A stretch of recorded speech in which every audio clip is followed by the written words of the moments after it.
5 people watching. Oh, wow.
one.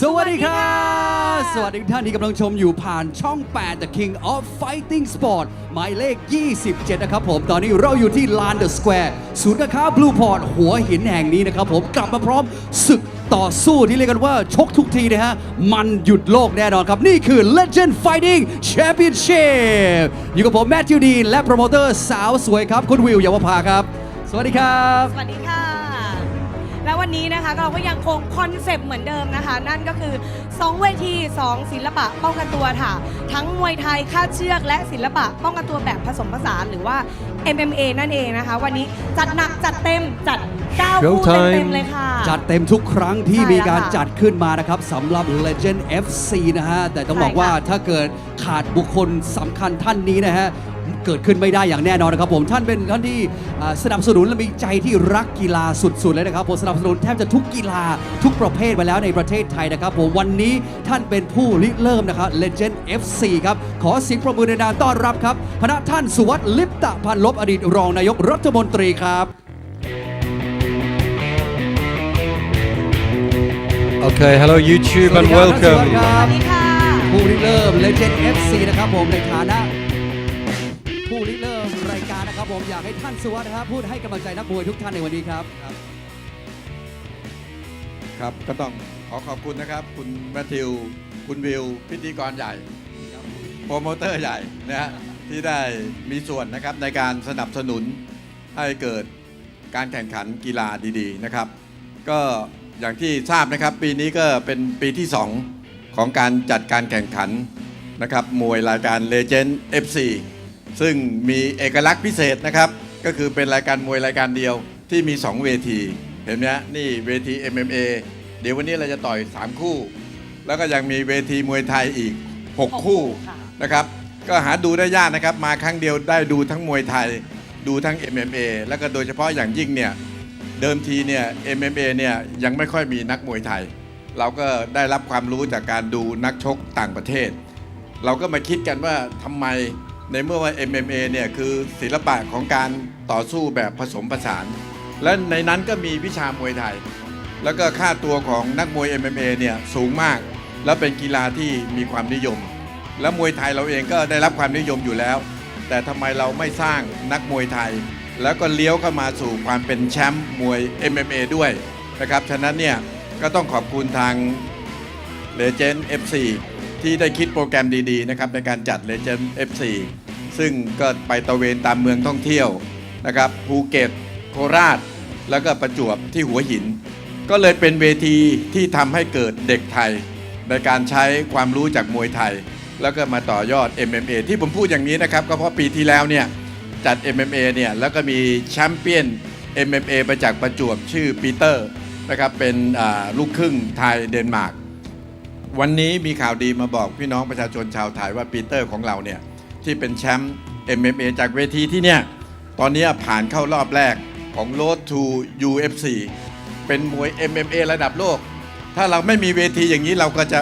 ไม่ได้เห็นทาเลนต์ของเด็กไทยนะครับฉะนั้นวันนี้กลายเป็นว่านักมวย MMA ระดับโลกเนี่ยเริ่มมีนักมวยไทยเข้าไปแล้วจากการที่เราได้ร่วมกันโปรโมทนะครับฉะนั้นก็ต้องขอบคุณนะครับทางภาคเอกชนเพราะว่านโยบายรัฐบาลเนี่ยส่งเสริมเรื่องซอฟต์พาวเวอร์อยู่แล้วแล้วก็ภาคเอกชนโดยบูพอร์ตโดย Legend Fighting นะฮะแชมเปี้ยนชิพเนี่ยได้ร่วมกันสนับสนุนในการจัดเวทีให้กับเด็กไทยได้มีโอกาสนะครับอย่างนี้เราก็จะรู้สึกทำให้เกิดความภาคภูมิใจแล้วก็สร้างอาชีพให้กับนักมวยไทยสร้างความสุขแล้วก็สร้างพลังทางเศรษฐกิจที่ก็เรียกว่าซอฟต์พาวเวอร์นะครับอย่างวันนี้เห็นไหมฮะมาจัดที่เมืองท่องเที่ยวเนี่ยนี่คือพลังเศรษฐกิจนักท่องเที่ยวต่างประเทศมานั่งชมมวยไทยมาท่องชม MMA แล้วก็พิเศษนอกจากชมมวยแล้ววันนี้คุณวิวได้นำเยาวชนคนเก่งของเรานะครับเป็นแชมป์โลกคัฟเวอร์แดนนะครับจากการแข่งขันที่ประเทศเกาหลี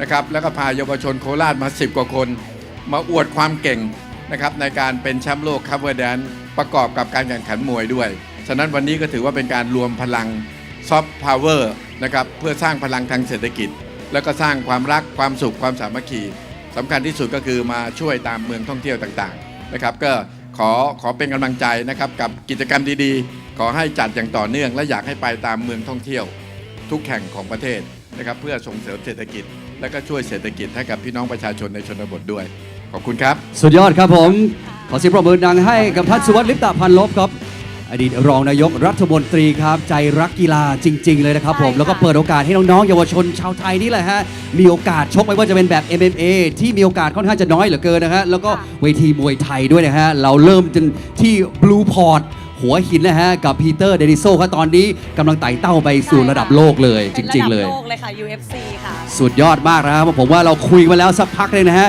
ท่านผู้ชมน่าจะพร้อมลุยกันไปกับคู่แรกใช่ไหมฮะอย่างที่ท่านบอกไปครับเราจะมี MMA ที่เป็น 3 คู่ครับแล้วก็มวยไทยอีก 6 คู่ครับปัจจุบันเราอยู่ที่เวที MMA นะครับผมสิ่งแรกที่เราจะต้องทำก็คืออะไรครับคุณวิล ต้องดับไฟไงคะ เชิญดับไฟ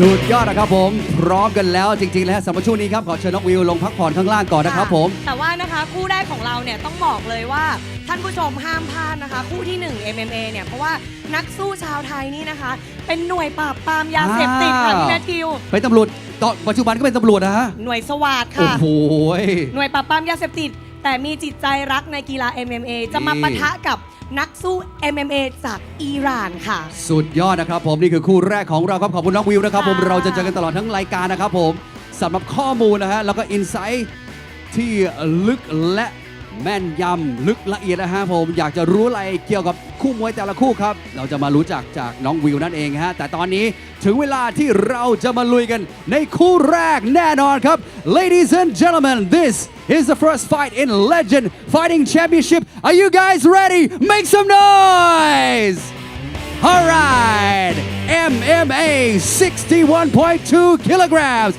Our first fighter here, fighting out of the black corner. 34 years of age, standing 170 centimeters tall. Coming into this fight with a professional fight record of 15 fights, 13 wins. Please put your hands together for Big Game Nattakon Ratanachot.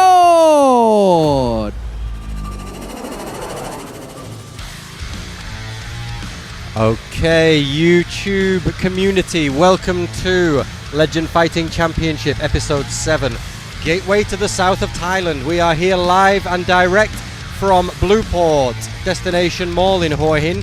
And I'm with James Goyder, who's going to be shouting out the fights with me today. Welcome, James. Microphone. Good evening, Paul. Very excited about tonight's card. Once again, we have a ring and a cage, and the first 3 fights are going to be inside the cage. We've got MMA on the card, and coming up it is Nattakon Ratanachot representing Thailand. He's going to be facing Sahib Roshan from Iran.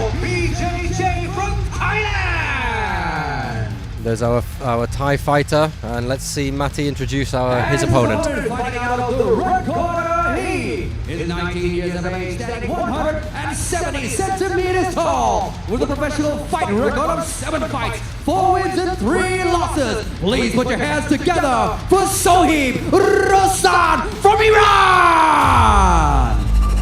There he is, Sohib Roshan from Iran, as Matthew has introduced. This is going to be a good fight. Again, MMA. We've got 3 MMA bouts coming up. So this is Thailand versus Iran. First of all, what do we know about this guy? It's interesting, significant age difference between the 2 fighters is the first thing that jumps out. The Thai fighter is 15 years the senior of the Iranian. So potentially a difference in experience there. Although having said that, Nattakon, he's only had the one amateur fight which he lost. He was scheduled to face a BJJ black belt at Legend FC 6 on his debut. That's right. So obviously not short of confidence. There's Sohib. Yeah, I don't think you accept to fight against a BJJ black belt on your pro debut unless you're very confident. Especially against the veteran Brazilian BJJ Well, fighter. especially, but then unfortunately the Brazilian missed weight by something like 5 kilos and he very sensibly pulled out of the fight. Yeah. If there are any aspiring MMA fighters listening, if you accept to fight against the BJJ black belt and he weighs in 5 kilos heavier than you, Politely decline. politely decline, exactly, Paul. Okay, there you go. 13 wins. You see the experience and the age difference there. 13 wins versus 4 for our big Nattakon. His nickname is Big Game 60. Yeah, both fighters though do seem to have much more experience in Muay Thai than they do in MMA. Yeah. The Iranian seems to be on the scene for a few years. He's certainly fought at Ratchet Amnern, and the Thai fighter, I believe, has had around 20 Muay Thai fights. Yeah, all the fights that we've got on the record on the card for Big Game 60 Nattakon are Muay Thai. Off we go. Tentative start. Both men just trying to find their range.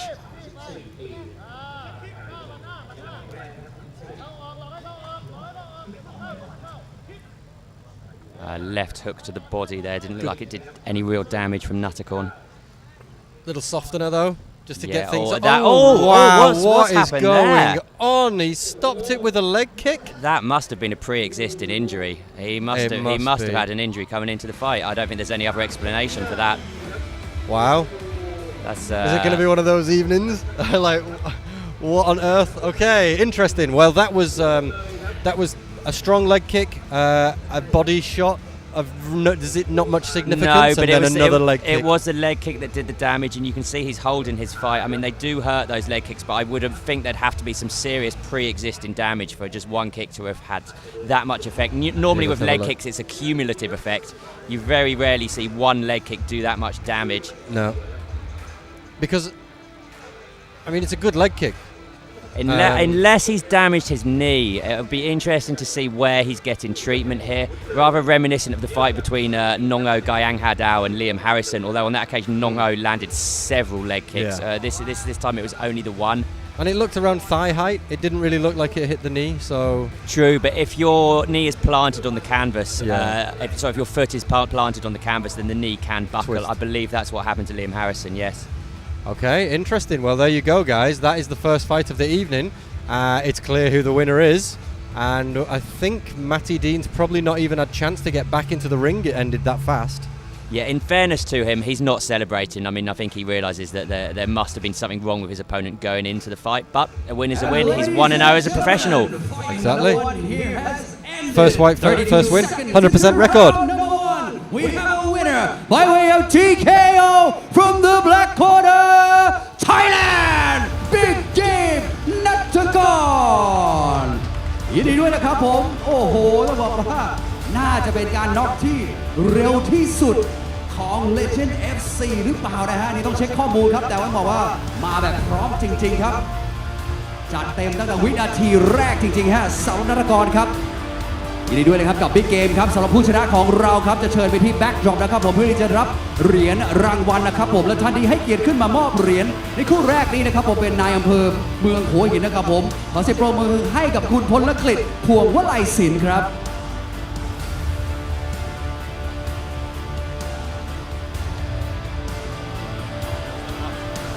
ใครที่เคยดู Legend FC นะฮะก็จะทราบกันดีว่าเหรียญของผู้ชนะก็ไม่ธรรมดาเช่นกันนะฮะหลวงปู่ทวดนะครับผมขนาด 6 นิ้วนะฮะลงเสกเรียบร้อยครับเป็นที่ต้องการของหลายๆท่านเลยนะฮะจะทำให้นักมวยมีกำลังใจในการชกฮึดขึ้นมาอีกสเต็ปหนึ่งนะฮะจะเต็มครับคู่แรกผ่านไปแล้วฮะนัทกรนะฮะเป็นผู้ชนะจากมุมน้ำเงินครับประเทศไทยครับขอบคุณท่านพลกฤษพวงวลัยศิลป์กับนายอำเภอหัวหินด้วยนะครับอีกรอบหนึ่งเอาไปแล้วกับคู่แรกครับผมคู่2จะเป็นอย่างไรบ้างครับขอเชิญน้องวิวได้เลย สุดยอดไปเลยนะคะคู่แรกโอ้โหโดนจุดสำคัญซะด้วยนะคะไปต่อไม่เป็นเลยนะคะสำหรับคู่ต่อไปนะคะจะเป็นการแข่งขันในรุ่นน้ำหนักไม่เกิน 67.8 กิโลกรัมค่ะโดยนักมวยชาวไทยนะคะโอ้โหดีกรีแชมป์ยูยิสูแห่งประเทศไทยนะคะจะพบกับนักมวยบราซิลค่ะซึ่งมีพื้นฐานท่านอนนะคะ เดี๋ยวไปคอยดูกันนะคะว่าคู่ต่อไปจะสนุกแค่ไหนสักครู่ค่ะ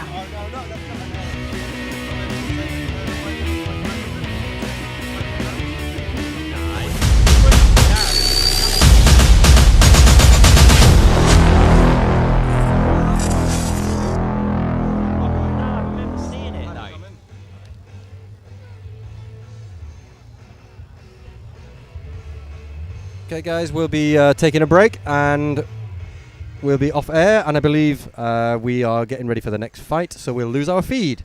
Cool.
Hello, the world of YouTube. Can you hear us?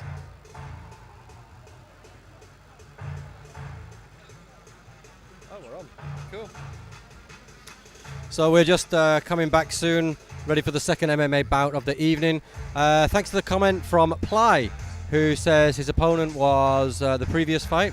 His Brazilian opponent that didn't cut weight was only by 500 grams. Thanks for tuning in. Thanks for the comment.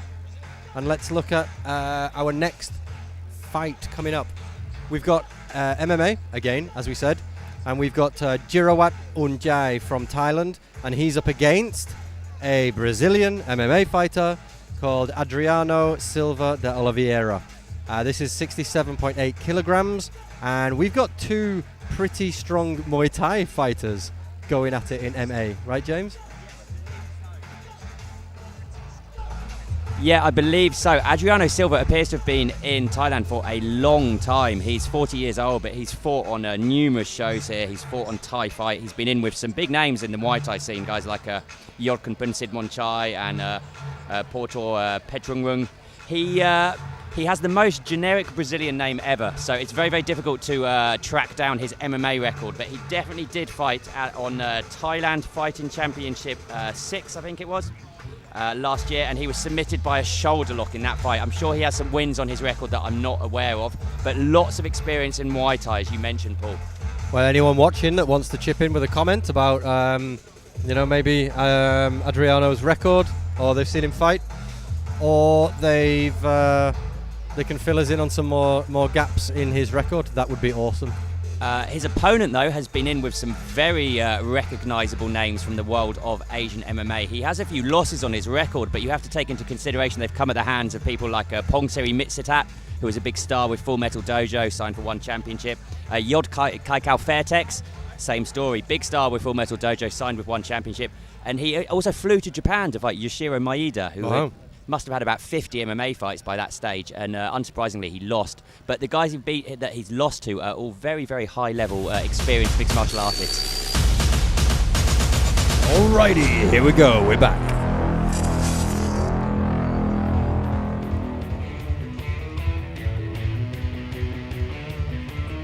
And we've got another significant age difference here. Over to Matty.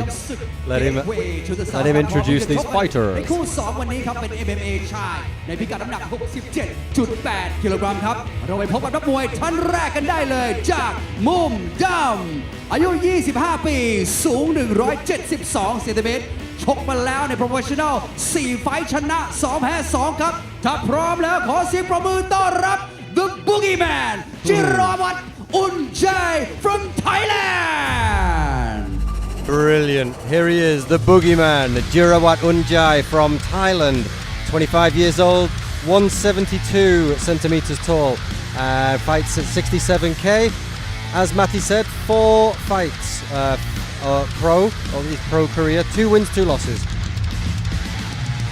And one of those over in Japan. Again, as James mentioned, so against a veteran, maybe, perhaps.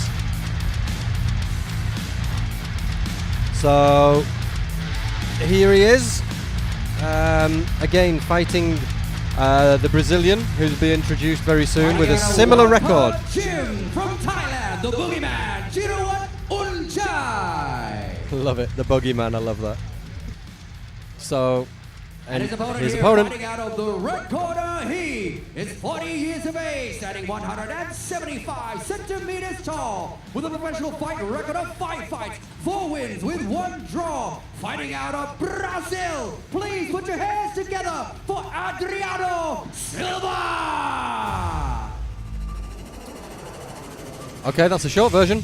Adriano Silva, as Matty said, 40 years old, a significant age difference between these fighters, 40 versus 25. You can see Adriano's style as he's out the gates. He's got a very strong Muay Thai background. I think you're gonna see a lot of stand-up in this one. Let's see if this goes to the ground one bit.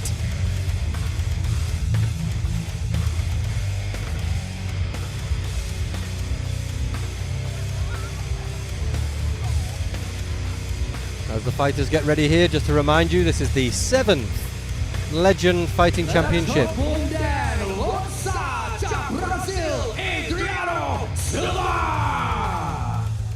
There's those elbows and those very obvious Muay Thai style. Yeah, with both fighters coming from a Muay Thai background, we might be in for a striking war here. I think so. And this is going to be a stand-up barnstormer. Where's your ref? Okay, there's the records, you can see. So significant age difference. Similar record in terms of number of fights in professional MMA. So let's watch this one. But yeah, both with a ton of Muay Thai fights under their belt.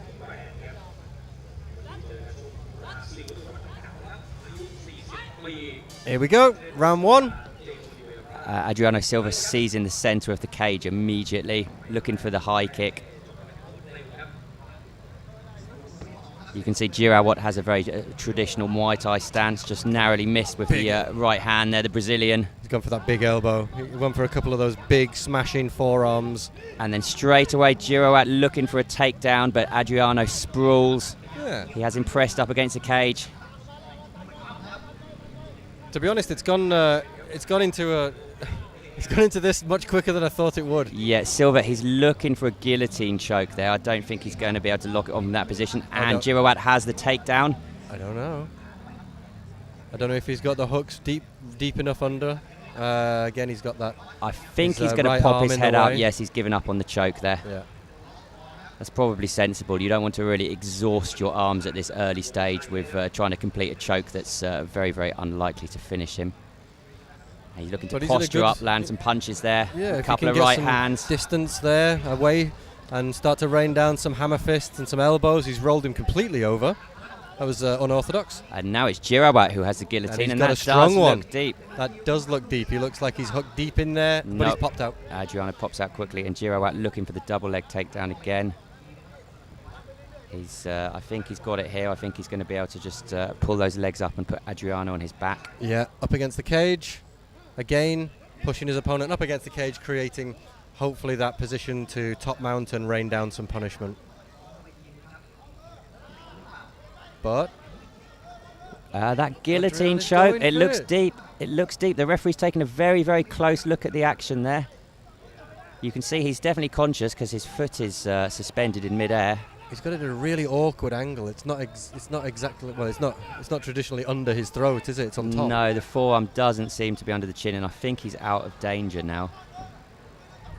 But this is going to sap the energy. This is going to sap the gas tanks in the first round, like you said, James. Yeah, these exchanges really are grueling. What we're seeing is two men who both come from Muay Thai backgrounds who have been fighting on the ground for the best part of 90 seconds now. How much is it going to take out of them? And you have to bear in mind there's a 15-year age difference. The 40-year-old Brazilian That's right. on his back there. Yeah, 15 years. He's rolled out of that one. He's done well, but he's still trying to get a couple of shots in on the way down. He's side mount there. Yeah, as soon as I mentioned his age, he was leaping up. And there you go. Maybe a sensitive topic, but now he's been mounted, and this is a bad spot, and he's given got up the his back, back. trying to escape. Might not be the best idea. That could be Oh, I think game this is going to be a over. rear naked choke. Rear Yeah, naked choke. and the Textbook. tap came almost instantly. Absolutely. See, But that was very good work there, I have to say, to to go from side to top mount and then to get the back and get that arm under there and get the rear naked choke. Yeah, impressive work from Girawat, who is a Full Metal Dojo veteran, returning to the cage after quite a long absence, and he'll be happy with that. Yeah, fantastic. Job well done. Not the stand-up barnstormer that I predicted, as usual. Well, this is MMA, and the great thing about an MMA fight is that the action can go absolutely anywhere, and it more often than not it does. And this one was played out on the floor. We only saw a little glimpse of each man striking. Right. But I just think, just generally in terms of aggression, dominance, it was all boogeyman. Do you think so? I felt like the Brazilian was actually holding his own in the early exchanges. You honestly, it's difficult to tell. With the maybe there was a couple of guillotine chances, but they were really sort of awkward. They didn't look very easy to apply. Yeah, you and- called that as well, Paul. You called that. You noticed that the guillotines maybe weren't really threatening, but that rear naked choke, you can see straight away he gets the body lock, Yeah. gets his arm around the neck, and that was all she wrote. Absolutely. Here he is.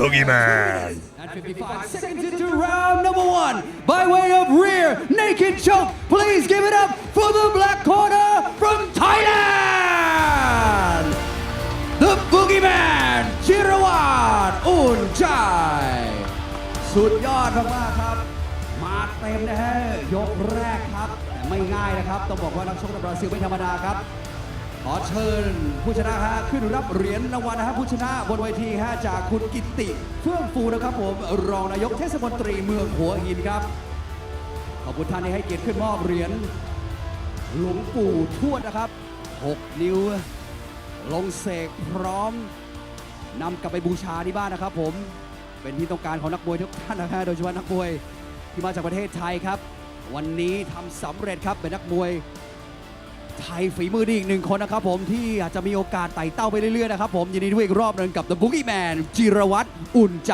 ครับจัดเต็มอีกแล้วคู่ 2 ครับสำหรับคู่ 3 จะเป็นอย่างไรบ้างครับขอเชิญน้องวิวได้เลย โอ้โห นี่คู่ 2 ที่แบบระทึกใจมากเลยนะโอ้โห รัดกันไปรัดกันมานะคะ แต่ว่าก่อนที่จะไปในคู่ 2 นะคะ วันนี้นะคะเรามีแขกสุดพิเศษนะคะ เชิญเลยค่ะ นี่เลยค่ะ ปีเตอร์เดเนโซนะคะ นี่แชมป์เลเจนด์ FC จากเมื่อปีที่แล้วนะคะ เป็นแชมเปี้ยนของเรา ซึ่งตอนนี้เนี่ยเขาก็กำลังโลดแล่นในวงการ MMA แบบระดับโลกเลย ได้ไป Road to UFC ไปแข่งขันมาที่ประเทศจีนใช่ไหมคะ ล่าสุดแล้วก็ชนะด้วย ยังไงคะ เล่าให้ฟังหน่อยค่ะ สวัสดีครับ วันนี้รู้สึกเป็นเกียรติมากครับที่ได้กลับมาที่รายการ Legend FC ครั้งครับผม รู้สึกว่าที่นี่เป็นเหมือนแบบจุดเริ่มต้นของผมที่ทำให้ผมได้แบบไต่เต้าไปสู่รายการระดับโลกครับผม ถ้าเกิดแบบไม่มีรายการ Legend FC ผมก็คงไม่มีโอกาสได้โชว์ฝีมือครับ เพราะในประเทศไทยรายการ MMA มีไม่เยอะมากครับ ผมขอบคุณรายการ Legend ที่เห็นความสำคัญใน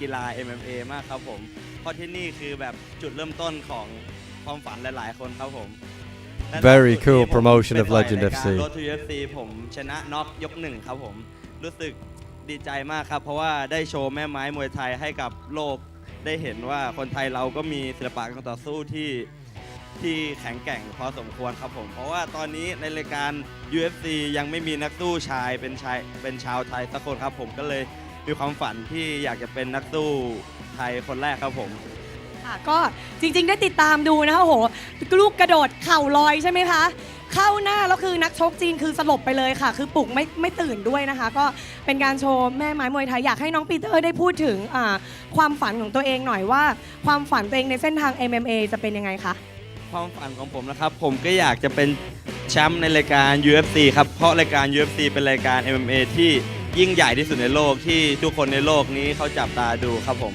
ดังนั้นผมอยากจะเอาแม่ไม้มวยไทยไปโชว์ให้โลกได้เห็นมากกว่านี้ครับว่าคนไทยเราก็ต่อย MMA ได้ทำได้เหมือนกันครับผม โอเคค่ะ ขอบคุณมาก ๆ เลยนะคะ พวกเราทุกคนนะคะจาก Legend FC ก็เป็นกำลังใจให้กับน้องปีเตอร์นะคะ แล้วก็คู่ต่อไปนะคะในคู่ที่ 3 นะคะ จะเป็นการพบกันนะคะระหว่างนักมวยไทยนะคะ นักมวย MMA ไทยเนี่ยซึ่งเคยต่อยกับปีเตอร์ด้วย พยุงศักดิ์สินฉลาดในรุ่นน้ำหนักไม่เกิน 56.7 นะคะ ก็จะพบกับนักสู้จากอุซเบกิสถานนะคะ ซึ่งครั้งที่แล้วก็ฟอร์มดีมาก ๆ สักครู่ค่ะ เดี๋ยวชมกันเลยค่ะ Okay, people.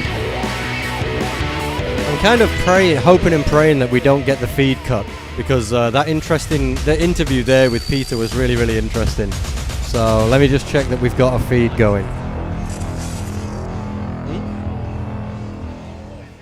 That's off. Okay. Let me just check that the audio feed's on, and I can tell you a little bit more about that interview with Peter. Okay, looks like we're on, which is awesome. So, yeah, who you just saw there in the interview, Peter Deneso, so half Thai, half Danish, nicknamed the Asian Viking. So he came to the very first time I saw Peter fight. He came to the Legend MMA amateur event, and he was fighting out of Wildcard Gym, I believe, at the time. And he came down, he won that amateur contest, and then he got onto Legend FC, Legend Fighting Championship. So he fought 3 of those, and he was in Hua Hin twice, and he was down in Phuket one time. He won that match, and that really kind of propelled him into, I think it was one Lumpini, if I'm right. James, is it? Yeah, he really turned his career around because he lost his first 2 fights. He went 0-2, and when he came to make his Legend FC debut, his record was actually 1-2, which really at the time didn't suggest that he was going anywhere. And then he went and he won 3 fights for Legend FC in a row, right. won them inside the distance, went on to win on One Championship's Friday night show at Lumpini. And now... And then he got his opportunity with the UFC, and boy, did he make the most of it. Yeah, I think, you know, road to UFC. So the last fight he had, he was over in Shanghai, and he did a flying knee and knocked the guy out in like very little time. And the fight before that, he looked really, really comfortable as well. So he's just gone on from strength to strength. And you know, in the interview there, he was kind of thanking View and Legend Fighting Championship for giving him the opportunity to get to where he is now. So good luck to him. We love Pete. We love his backflips off the top rope when he wins a fight. We hope he doesn't break his ankles doing that, and we wish him all the best going forward. And it just goes to show, you know, that it's great to see young Thai fighters having been given an opportunity at Legend Fighting Championship to go on and do great things. And at the moment, we don't currently have a male Thai fighter in the UFC. We've got Loma Lukbonmi, of course, who competes in the strawweight division as a female fighter. I mean, having knocked someone out with a flying knee on his debut, I don't think you can ask for much more than that. I would hope that he was going to get offered a UFC contract and would become the first male fighter, I believe, to fight for the UFC. Male Absolutely. Thai fighter, Male Thai excuse fighter. me. Yeah. And as you were saying, power couple. His girlfriend is Supergirl.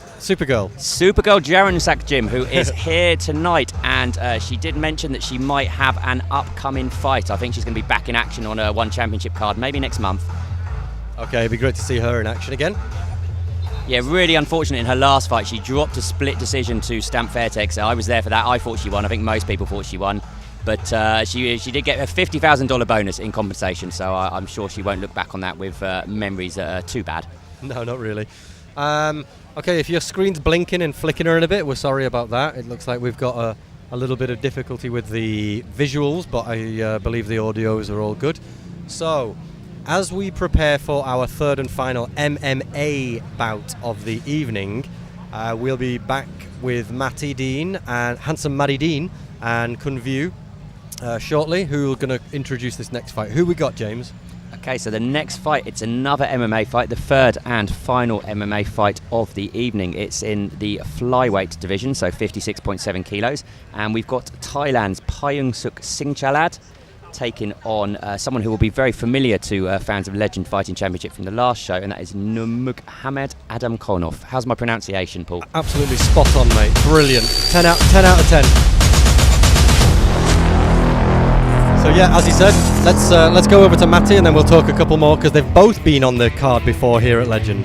Both of these guys have been here, so let's go over to the Octagon with Handsome Matty ครับอยู่ Dean. กับผมแมทธิวดีนะครับที่ศึก Legend FC นะครับผมจากศูนย์การค้า Blue Port หัวหินแห่งนี้นะครับผ่านไปแล้วกับคู่มวย MMA ชายนะฮะ2คู่นะฮะคู่ต่อไปจะเป็นคู่ที่3และคู่สุดท้ายบนเวที MMA แห่งนี้นะฮะซึ่งคู่นี้จะชกในพิกัดน้ำหนัก 56.7 กิโลกรัมครับถ้าพร้อมแล้วเราไปพบกับนักมวยทั้งคู่กันได้เลยเริ่มจากมุมดำนักชกคนนี้วัย 28 ปีนะครับ สูง 170 เซนติเมตร จากค่ายมวย Lion Martial Art มีสถิติการชก 4 ชนะ 2 แพ้ 2 ครับ ถ้าพร้อมแล้ว ขอเชิญทุกท่าน พบกับพยุงศักดิ์สิงห์ฉลาด The Tiger Shark from Thailand Here he is, here's your boy, the Tiger Shark, Payungsak Singchalad, fighting out of Thailand. With his record of 4 fights, 2 wins and 2 losses. He's 28, he stands 170, and he weighs in at 57 kilograms. Welcome back. Yeah, I actually had my fighters confused. This is Payungsak, and he is the one. He lost to Pongsiri Mitsutit on his debut, who fought for Full Metal Dojo, went on to fight for One Championship. His other losses came at the hands of Yoshiro Maeda in Japan, and Maeda at that stage had over 40 fights, I believe, so a very, very experienced opponent to be facing in your third fight. And then his most recent defeat came at the hands of none other than Peter Daniso. So no shame in losing to that fighter. Definitely not. Not after what we've just been talking about. And here's the Tiger Shark. The Tiger Shark! And let me tell you, that was a good fight against Peter, but he's just way too strong.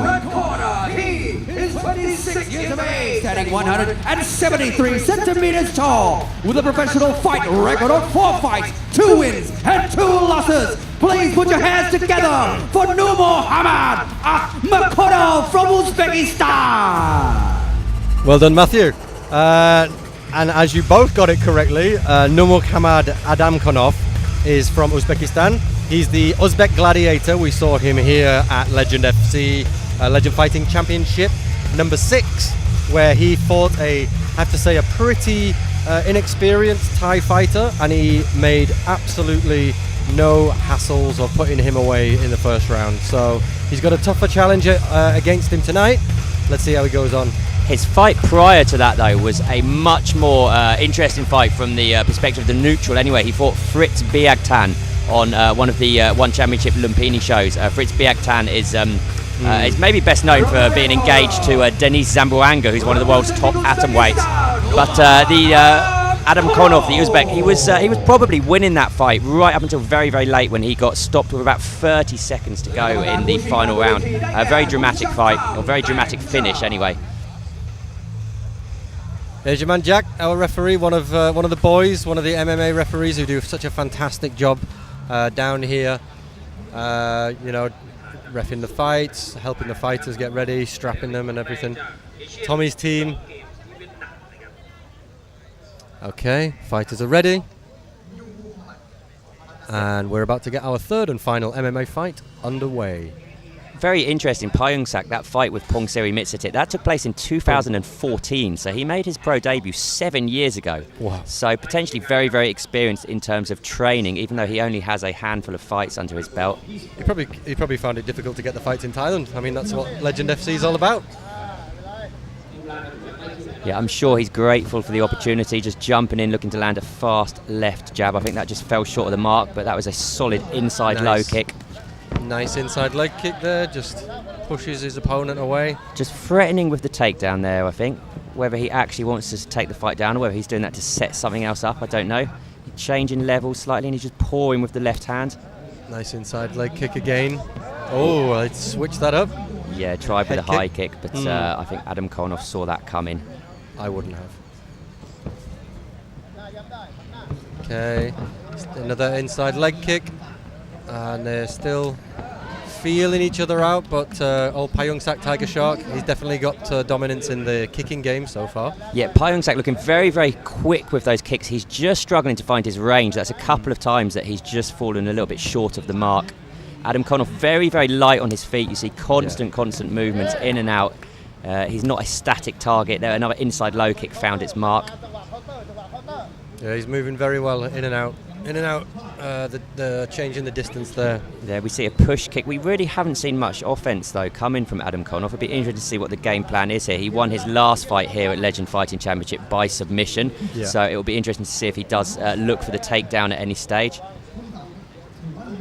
Certainly doesn't seem as if Payungsak is going to be able to cause him too many problems in the striking exchanges, although a right hand just whistled past the right ear, I think. More solid. The second one connected more solid. They're going to the clinch, and Adamkhanov dropping for the double leg. Looks like he's going to switch to a single leg there. Yeah, he's pulling that leg out, and then he's got the takedown. He's got the takedown. Payungsak is looking for the guillotine, but I don't think he's going to get it from that position with Adamkhanov in side control. And he looks strong. Okay. Let's see what the strategy is here for Adamkhanov. A dominant position for the Uzbek. What's he going to do with it? I would imagine a bit of ground and pound. He fancies that. He did that. He softened up his last opponent with the ground and pound and then put him into a submission. The rear naked choke, I believe. Yep. Now we've got the north-south position.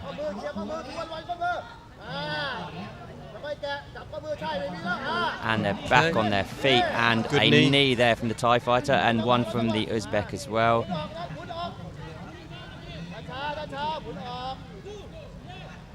Again, the Uzbek is looking for a single leg. And the Thai coach, Tiger Shark's coach, is just telling him to slow down, take his time, don't rush in. That's good advice, that. And I think he's going to get Again. taken down here. Oh, Boom. there you go. Big slam. Big slam, yeah. I hope that canvas is made of solid stuff. It's a good job it's the last fight on that one tonight. There'll be a hole in it soon. That's true. It doesn't have to stand up to too much more damage before we switch over to our ring for the Muay Thai action. And you see again, just trying to push the head away. Yeah, Adam Konov in his opponent's guard. Looks like he might be trying for a guillotine from the bottom or an armbar, but he gives up on that quite quickly. I think this is the position that the Uzbek gladiator would like to be in. On top there, and just start to get some blows in and just try and get some distance, to create some distance to drop some elbows and soften him up potentially for well, either a stoppage or a rear naked choke like last time. It'd be interesting to see. Oh, look, we've got a cut there. There's some blood just coming in. It looks like it's from the left ear of the Thai fighter, and I just wonder if that might have been from there was a right hand, I think, that just whistled past his ear earlier. Oh wow, you think it was the Possibly, I don't know. It doesn't look like it's really troubling him. It's close to the eye, though. I'd be interested to see if the replays can tell us quite how that happened. Again, he's looking for the armbar. Adam Konov, I think, is wise to it, though. Yeah, it'd be interesting to see if that cuts on the eye or the ear. I think it might be up just to the side of his eye. You might be right, James, with that right that looked like it didn't connect much. Might have just been enough. It looks like the round is going to finish with Payungsak on his back. If that's the case, I think the judges are probably going to score it to Adam Konov. Really, we haven't seen either man come close with any submission attempts or land any really significant strikes, but it's Adam Konov who's controlled the majority of the round, also done the damage in terms of that blood. So I think he's probably one round to the good at this stage. Yeah, I would agree with you there. Let's just see if these replays can show us how that cut occurred.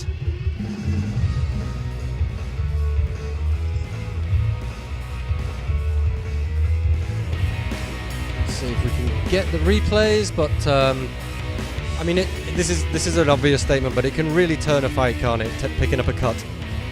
Yeah, it obviously depends where the cut is located. If the blood starts to run into the eye, that can really be a problem for a fighter. If it starts to affect their vision, the fight can even get waved off.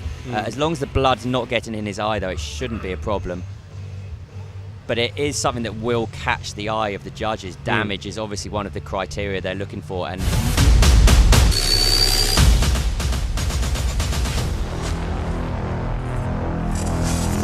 okay, let's see if we can get some highlights, fingers crossed, of that first round. Here we go. I think we will, yeah. There's a big takedown from Adam Konov. That was the big one, but this was after the Yeah, he was stand-up already cut at exchanges. that stage.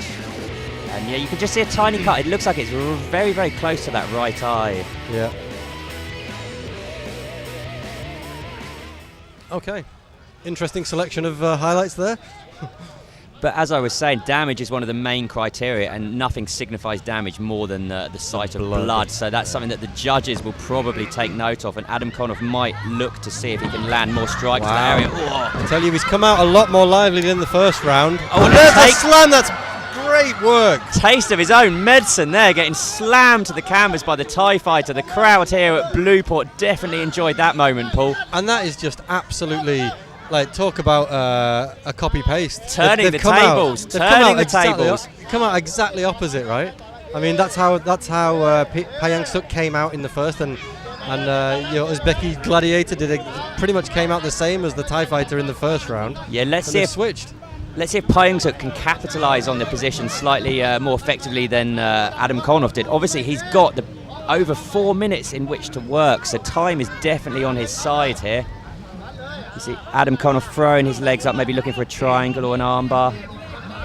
Yeah, he just came out so much more offensive, Adam Konov. He just has to be careful he doesn't accidentally stamp on his face here. That would be a foul, of course. Yep, seen it before. Well, now he's in side control and he's landing some elbows. Elbows. Looking for a Kimura, perhaps. His feet on the cage. Okay, he's trying to. Oh, we lost the gum shield Lost there. the gum shield, but I think that was the impact of the elbow which did that. And he's at full mount, landing ground and pound. This is not a good spot for Adam Konoff. No, definitely not. Oh, he's given up his back. The tie is a little high here. I think Adam He's up on the Konoff. shoulders nearly. Yeah, I isn't think he? Adam Konoff might be able to slip out the back door. Just for a moment, it looked like the finish might be in sight for Pyungsak. But he's still got an arm. He's still got that arm. Oh, he's looking. Is he looking for an armbar? You know what?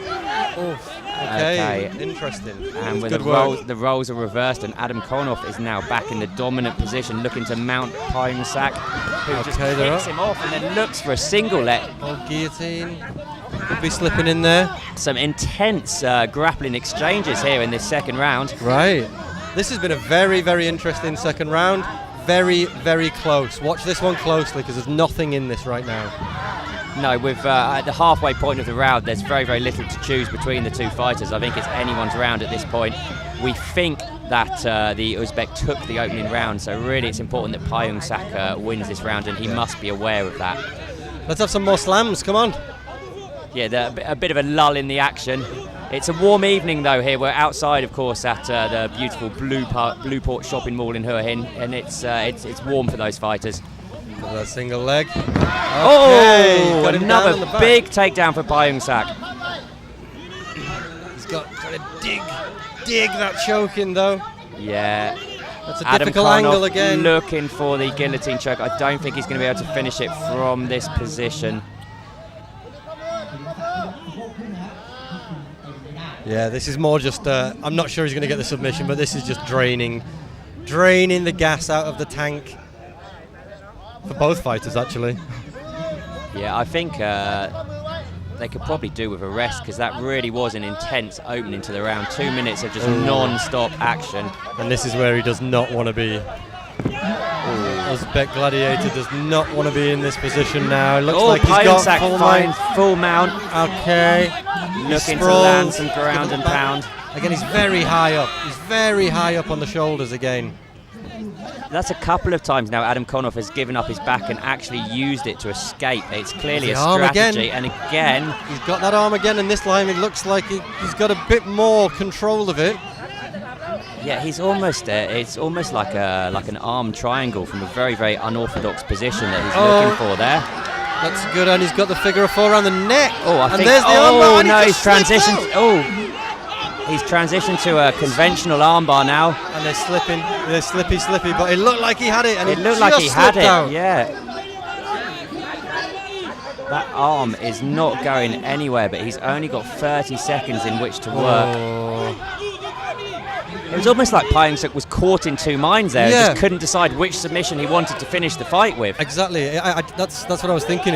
I'm not sure he slipped out of it. I think Pyungsak he maybe hesitated, and it just left an opening. I thought he was going to finish him with what looked like an arm triangle choke. It was a very sorry, that'd be a submission, not a choke, but it was a very unorthodox angle. But then he seemed to give it up to go for the arm bar. Okay, and that is the round. What a great round. Big round for the Thai fighter, though. Big round for Yeah. Pyungsak. So we both think that the fight might be even going into the Yeah. third and final round, Paul. I think so. I think he bounced back really well there, the Tiger Shark. He totally switched up his game. You know, the very first round he came out, there was a lot of kicks. It was very cautious, very slow, and it was Adam Konoff that dominated the ground game. Absolute, total opposite story in the second round. Yeah, and you have to wonder whether Adam Konoff might think twice about trying to take him down in this third round, having narrowly avoided a submission in the second round. He might be a little bit weary of his opponent's ground game now. That's right, and he looked really good. He looked really good on the ground there, the Tiger Shark. He really did. Much better. He was very submissive and reactive in the first round. Second round, he looked really good on the ground. So that's gonna cause that's gonna cause Adam Konoff some serious thinking in this round, in this break. Here's the highlights again. You can see that there was a couple of opportunities where he had the arm, he had a position, he didn't quite get it, but Yeah. very, like, talk about flirting with danger. Yeah, you just see the leg was underneath the head when he wanted his right leg to be over his Above it. face at the end. Yeah, above it, exactly. So third and final round. How much have both men got left in the tank at this stage? It's a warm evening here at Blueport. Second round produced some really intense action. What has the third got in store? Well, understandably, they've come out a lot slower than they did in the second round. And it looks like they're trying to get some shots in, but again, we're going to end up on the ground in no time at all. Yeah, Pyeongsak just looking to take the back from a standing position there as Adam Konov gets warned by the referee for grabbing the cage. And yeah, you can see both fighters. They felt the last 2 rounds, that's for sure. Oh, now Pyeongsak transitions to there's the double leg another one. takedown, which he gets, and there's a brief scramble, and he finds himself in half guard. He's in top position now. Yeah, dangerous position. Dangerous position, yeah, just looking to land some elbows.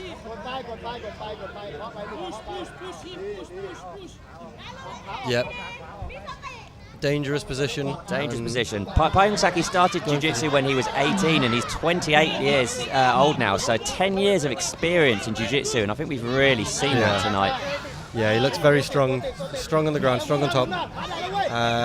He just got a couple of glancing blows from Numuk Hadam from the back, but no real danger. And once again, very, very briefly, Pyeongsak was in mount, and Adam Konov gave up his back almost instantly, which is something we've seen from him 3 or 4 times, I think now. He's looking to slip out the back, but this time... Again, I will he think- leave his arm in again? Yeah, well, Pyeongsak looks a little bit more secure in the position this time. Both men, you can see they're absolutely covered in sweat here. It's going to make it more difficult than it would have been in the opening round to finish the fight with a submission. But Adam Konov isn't going to win any rounds in this position, you know. No. We've still got a long way to go, but at the moment, it looks like the Thai fighter is on track for a decision win if he can keep this position for the rest of the fight. And it just keeps up the workload because he's his frequency's really good. You know, they're not damaging blows, but it's just frequency, and they're basically he's winning on the points right now. Yeah, how demoralising do you think it is, Paul, for a fighter like Adam Konov when you win the first round fairly comfortably, and then all of a sudden the fight is just turned on its head? And I think, does he have a rear naked choke? He does. It's over. Okay. The come from behind win for Pyeongsak Singh Chalad. Absolutely astonishing. Well, you were just asking me how would it feel? Would it be demoralising? And not as demoralising as what just happened. Not as demoralising as being forced to tap out in the second round. No, huge win for Pyeongsak Singh Chalad. He did great there. He did great because, you know, again, the Uzbeki gladiator, he's a good fighter and he's good on the ground. And I just think that, like you said, the years of experience, you know, the jiu-jitsu there, he just looked real. He never stopped working. Yeah, Number one, he never stopped working. And he kept pressing until he got an opportunity, and he did well there. Yeah, you can see the finish there. He just locks in the body lock, and then he flattens him out, and then it slips his arm underneath the chin, and from that point, it's only a matter of time until the tap. Yeah, really good work. Really good work. I think our Tiger Shark will be very, very pleased with the fight and how he performed and the result. Pyeongsak. 2 minutes and 32 seconds into round number 3. By way of rear naked choke, please give it up for the Tiger Shark, Pyeongsak Singh Chalad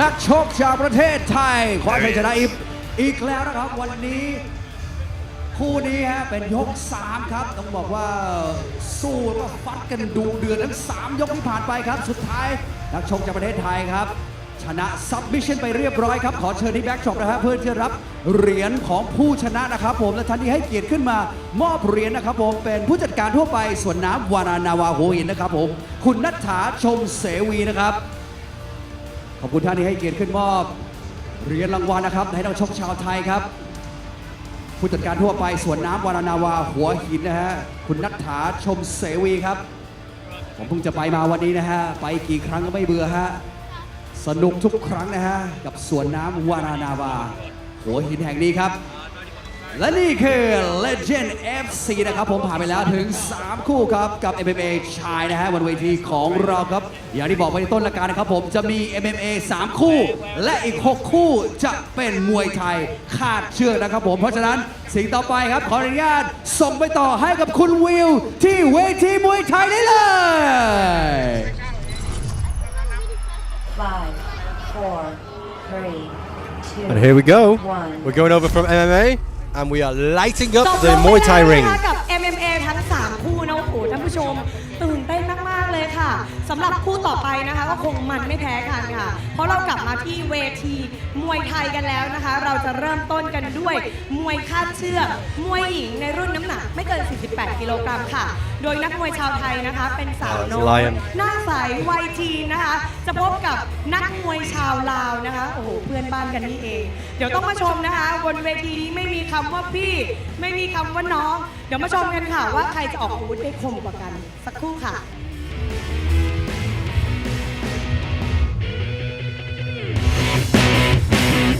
Okay, ladies and gentlemen, we are we are switching from our MMA octagon over to the Muay Thai cage, where we will now have the next and 6 remaining fights of the evening. And as Kun View has just kindly introduced them, the first one. He is a character. What else can I say? I believe I can see him there ringside. Is it the girls first or is it Lion? Yeah, we've got the we had a female introduction there from View, who I believe is did she win a gold medal at the Olympics? Is that correct? I believe she won a bronze medal in the Athens Olympics. Okay, she in won a Taekwondo. bronze medal. Still extremely impressive and very famous in Thailand for her exploits on the Taekwondo stage. She's and the first Thai female to ever win a medal. Okay, so a little bit of history there, and she was doing the introductions for our first female fight of the evening, which is going to be in the 48 kilo division, and it's going to be Muay Kad Chuk. Am I pronouncing that right, Paul? Absolutely spot on, or there within about 20%. Kachiak, I believe they tell me, they scream at me when I say it wrong, but basically it means ropes around your hands, pretty much. So you've seen this, a very traditional, authentic, old ancient boxing style of Muay Thai in Thailand, and very painful. Yeah, and it's really been popularised again with the MMA gloves. I don't know what has more impact, to be honest, whether being hit with these kind of fists that are wrapped with rope has more impact than being hit with the MMA gloves. I suspect it does, but we're seeing this a lot now. Muay Thai fights without boxing gloves, and they're a lot of fun. I love them. Yeah. Well, I think one of the key differences, obviously you don't have that cushioning, right? So you don't have, especially like when you're blocking, if you use your gloves to block, even with the MA gloves, you get some protection. But this rope on rope, it just, it definitely takes away, there's a lot more impact.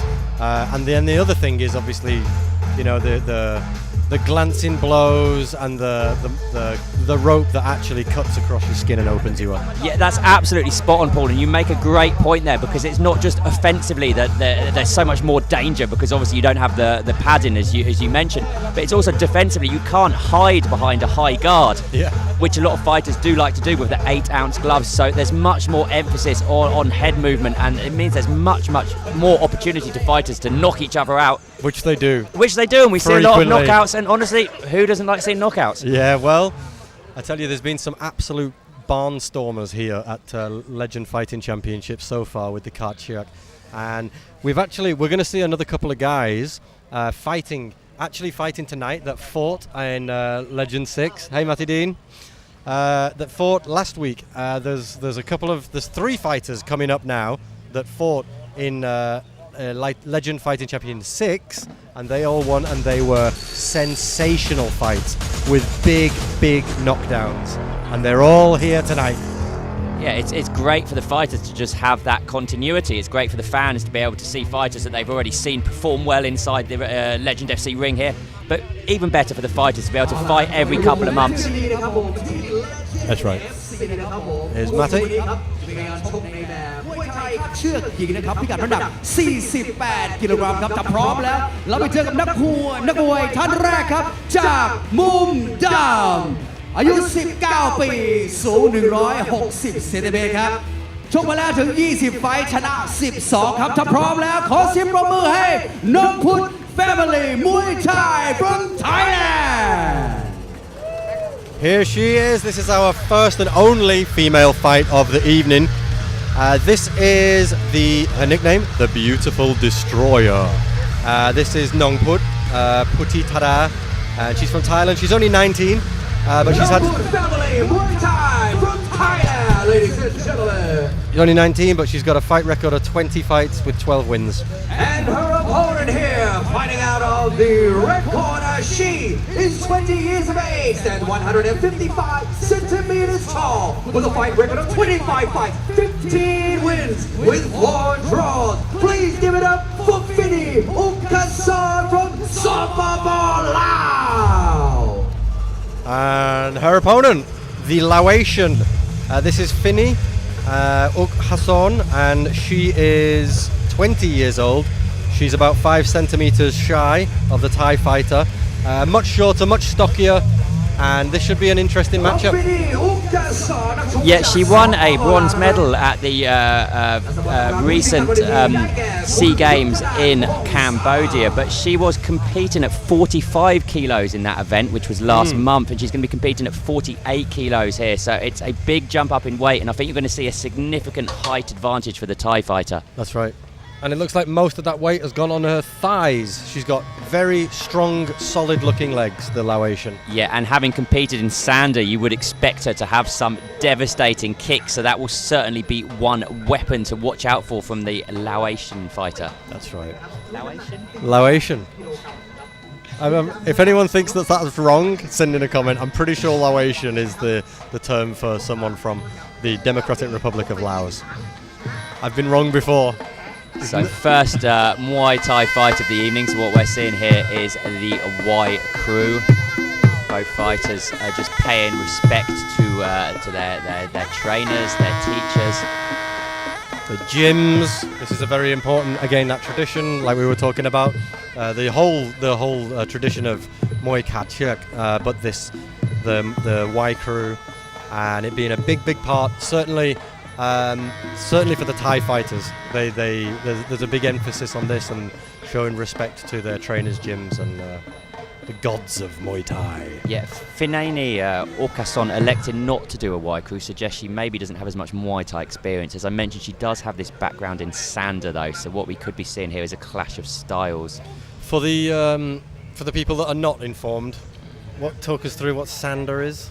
Well, Sanda hails from China. The rules, there's no elbows, unlike Muay Thai, and you're also allowed throws. But the punching, the kicking, in terms of the rules, similar. In terms of the style, very, very different. Sanda fighters tend to have a wider stance. They tend to use their footwork a lot more, move in and out very quickly. Whereas Muay Thai fighters will tend to kind of be a little bit more static, just stay in the pocket and trade strikes. So it'll be interesting to just see if she has that foot movement that you do traditionally associate with Sanda fighters. Here we go. And again, there you see she's quite light on her feet, bouncing around on the soles of her feet there. Yeah. And she doesn't look like she's enjoying it so much so far, our beautiful destroyer. No, a couple of body kicks there from Finani Orkason just finding their mark. Yeah. The Thai fighter just coming short with a kick of her own. Okay, both girls are on the ropes, a little bit of hair pulling. Yeah, if they end up trading kicks, then I know who my money's on. I think the Thai fighter really needs to use her reach a little bit better, maybe start throwing some teeps or some jabs just to keep her opponent at bay. Yeah, I think so. She just seems to be moving in and out a little better. There doesn't seem to be too much power behind the kicks of our beautiful destroyer, but that was one that got connected into the body. Good to see. And the southpaw from Lao just counters with a left kick of her own. That's clearly going to be her main weapon here. Yeah. And it's a bit of a stumble and a push. Our referee, she gets him up, back on the feet. Yeah, one of the great things about these 3-round fights is that you don't get a 6-minute feeling out process as you sometimes do in the 5-rounders. That She looked got a like body it might kick have there. hurt, yeah. That looked like it got right in her ribs, and she's covering those ribs there with the right hand that's coming down. She does not look comfortable with that left leg of Finney. Yeah, that left kick to the body is really emerging as a serious weapon for the fighter from Laos. Interesting, we're not seeing too many punches being thrown by either fighter here. She needs to be really careful here, our beautiful destroyer, because she throws that kick and she's really slow to get it back, which will give our Laotian a fair bit of time to step in and do some damage. Yeah, she seems to be really targeting that midsection with the body kick, then went low to the right leg. Okay, there you go. That's the first 3-minute round of 3. And both fighters return to their corner. And I think it's fair to say that the red corner, Finney, I think she got the best of that first round, James. I think so too, and I mentioned the weight advantage, or the height advantage certainly, that I think her opponent had, but she just didn't make the most of it. She was just staying in the pocket, trading kicks. As I mentioned earlier, I'd like to see her using her reach and her height, maybe throwing some jabs, some straight punches, some push kicks, just to keep her opponent at bay, because if it comes down to a kicking contest, I think the Finani's going to win all day. Yeah, I think you're right. Keep the distance and throw some kicks from distance. I think she'd have a lot more joy. Okay, let's have a quick look at the highlights. I hope the highlight reel's coming in. Oh, just a look at beautiful Hua Hin from the sky. Yeah. And there's beautiful Oz ringside. Here we go. So that the body kick was really the story of the first round from Finani Orkason. Yeah. She got a couple of kicks through, to be fair, our beautiful destroyer, but there's no power there. You can see there's a significant power, and she does not like that. That's the point where she did not like that left kick anymore. No, it's difficult to see. It seemed to sort of glance off her upper thigh, but it might well have connected with the rib cage on its way through. I think it was the one before that. I think there was a kick before that. Yes, and it definitely. got Yeah, through. that was the one that did the damage, and you could see it in her face as well that she really didn't enjoy that. Yeah. And when it comes to shots from the body, it really is a case of cumulative damage, because those shots will add up. So if I'm in her corner right now, I'm telling her, keep throwing those kicks to the body. Yeah, exactly. Keep up the work rate. She's doing a good job of getting inside and taking away that height advantage. And really, I think this is going to be a tale of the left leg.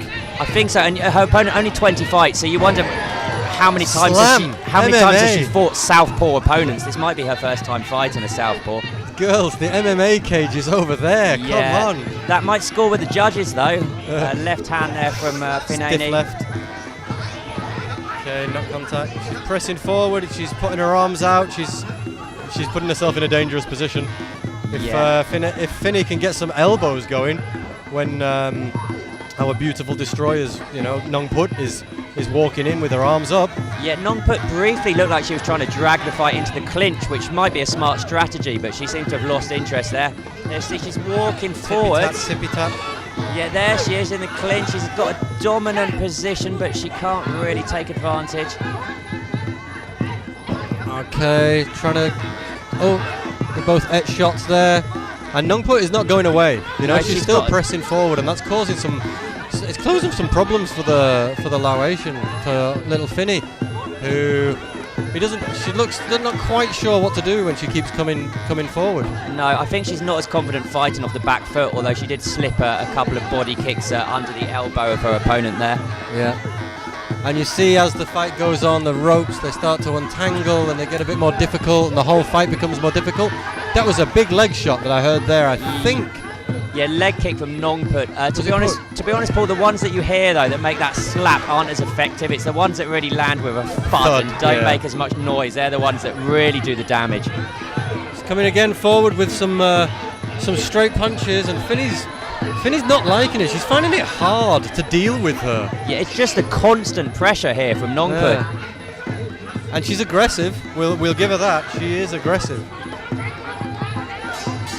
Okay, and there we go. That is the second round, and Nong Put, she went over to apologise there for kind of grabbing her by the head and trying to tear her head off like a rag doll. But a much better second round for Nong Put. Yeah, very interesting. She just didn't go away.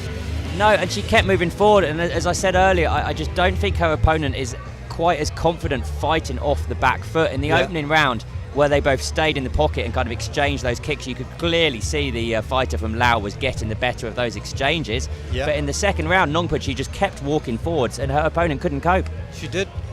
She just, like you said, maybe thunderous drums in the audio. So yeah, maybe, you know, just the coach. If you're a coach right now, what are you saying, James? Is it basically do the same? Just keep causing her problems, keep moving forward? That's a great question. I think definitely for Nongput, because the momentum is with her. She clearly got the better for the second round. For her opponent, for Finani, the question is, can she start landing that left body kick off the back foot? Because she's been pushed backwards, but she's still landing when she throws it. She just needs to throw it more frequently, I think.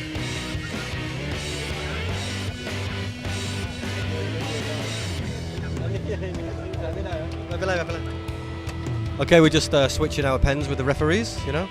Everyone runs out of ink sometimes. Yeah, they need theirs more than ours. This fight looks destined to go to a decision, so it would be a shame if the referee was unable to fill in their scorecard. Yeah, unless there's a stoppage. I mean, not unusual in a 48 kilogram, female fight. Unless there's a stoppage, I can't see the girls having the power to knock out the other one. Oh, very aggressive start there from Finani. Punches and kicks. Yeah. Looking very, very determined here. Yeah, those eyes are lit up. Yeah, now she's the one on the front foot. Very interesting. And again, she's just turning out of. Oh, but Nongput puts her on her back. I think the judges will be taking a note of that. And I think that's where she's actually used her height advantage really well, and just getting in really close and kind of bullying her in the clinch. They're not really clinches where they're throwing knees. She's just bullying her and throwing her around. Nearly had him on top of us. Yeah, we're both leaning back there. I'm glad that wasn't Lion and the big Iranian, otherwise we might be covered in fighters right now. But Nongput just seems a little bit taken aback by this change in strategy from Finani, because she was able to just walk forward in the second round because her opponent let her do it, and it's a completely different story in this third round. Yeah, she's very much on the front foot. She's chopping away at those legs. The strategy's clear. She's chopping and chopping with the legs. Yeah, I don't think Nongput will be dancing tonight. Oh, she just turned away there. I don't know if that was a punch or an elbow. I think something landed upstairs which caused Nongput some discomfort though. Yeah, she's breathing heavy as well. Breathing heavily, really mouth heavy. wide open. And there's a little bit of blood maybe around the mouth. You just wonder how much she's got left in the There's tank not much. at this stage. It's a close fight though. It is. And she's just waiting for that leg kick to be thrown and then throwing like a counter in the way of it, which is, you've got to be careful to not... Oh, straight left hand, finds its mark, and then she tries to follow it up with an elbow. And she's just lining her up. I mean, you've got to defend a little better against those, because these are obvious blows coming in right now. Yeah, I think once she landed that left once, she wanted to throw it again, and I think Nongput was wise to it after I think it was the second one really which landed, but that did land flush, one of the best strikes we've seen in the fight so far for me. Absolutely. The closing seconds here. Can either of these fighters just do anything to really leave a lasting impression on the judges? One final body kick from Finani. Will that make the difference? I think that was that final kick was pretty much a summary of the fight. Big left body kicks, and in the third round she did some really good work with her punching. So we think that this is going the way of the fighter from Laos, do we, Finani? I do believe so. Let's see if the judges who just borrowed your pen, let's see if they agree with you. We'll see. Finny, what's her surname? Kasson. Finani Kasson. You got a Finani? I got a Finny. Well, it's written Finani, but I think it's Finny. I heard her call it a Finny. And then again, if anyone is from Laos and I called you a Laotian and you're not called a Laotian, my apologies. Yeah, big shout out to all our listeners from Laos. Yeah. There must be hundreds of them.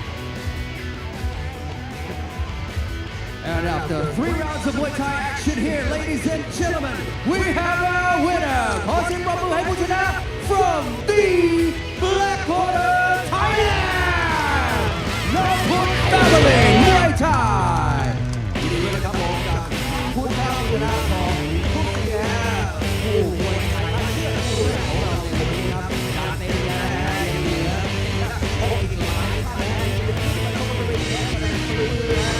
ให้ทุกท่านชมกันนะฮะต้องขอบคุณทุกท่านที่อยู่กับเราที่นะฮะสุดท้ายก่อน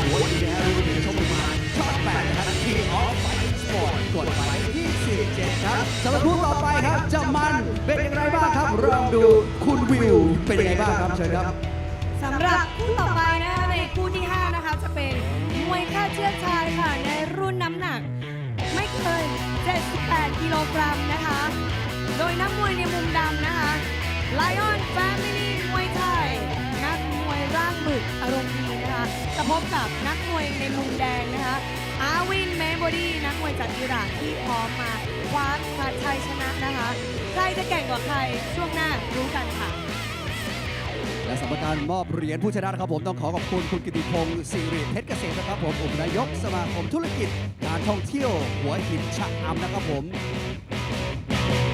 ตอนนี้น้องพุทธะรับเหรียญผู้ชนะไปเรียบร้อยนะครับอุปนายกสมาคมธุรกิจการท่องเที่ยวหัวหินชะอำครับคุณกิติพงศ์สิริเพชรเกษมรับขอบคุณเป็นอย่างสูงครับสำหรับช่วงนี้พักสักครู่ช่วงหน้ากลับมาลุยกันต่อในคู่มวยไทยต่อไปแน่นอน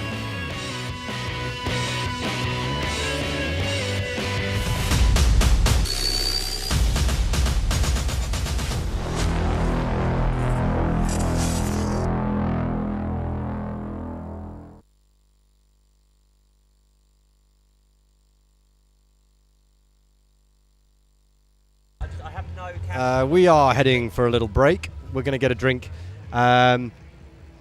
What to say about that last fight? Well, yeah, it's over, and the Thai won. So obviously these judges very, very experienced, much more experienced than even me or you, Paul, when it comes to judging a Muay Thai fight. So obviously we have to bow to their superior knowledge and experience. But something of a surprise at the end when that decision was announced. And on that, it's time for a quick beverage break. Back in a tick.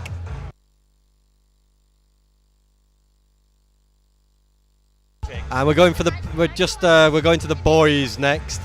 We've probably got one of the most on the cards fascinating fights of the evening coming up. This is Lion Family Muay Thai. This guy is an absolute machine, an entertainer. He was wonderful last match here against a very big Iranian opponent. Looking forward to this one. Yeah, Legend FC 6, he scored one of the knockouts of the night. He'll obviously be looking to repeat that performance here tonight at Legend FC 7.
เราไปอยู่ที่ Legend Fighting Championship นะครับในศึก Gateway to the South นะฮะสำหรับคู่ 5 ในวันนี้ครับจะเป็นการชกแบบมวยไทยคาดเชือกชาย 78 กิโลกรัมครับ สำหรับท่านแรกนะครับว่าเป็นนักชกจากมุมดำ Ladies and gentlemen, our first fighter here, fighting out of the black corner. He is 25 years of age, stands 178 centimeters tall, with a fight record of 66 fights, 48 wins, and 2 draws. Please put your hands together for Lion Family Muay Thai from Thailand. Yes! Here he is. What a sensational debut on the Legend Fighting Championship he had in number 6, the last one we did here.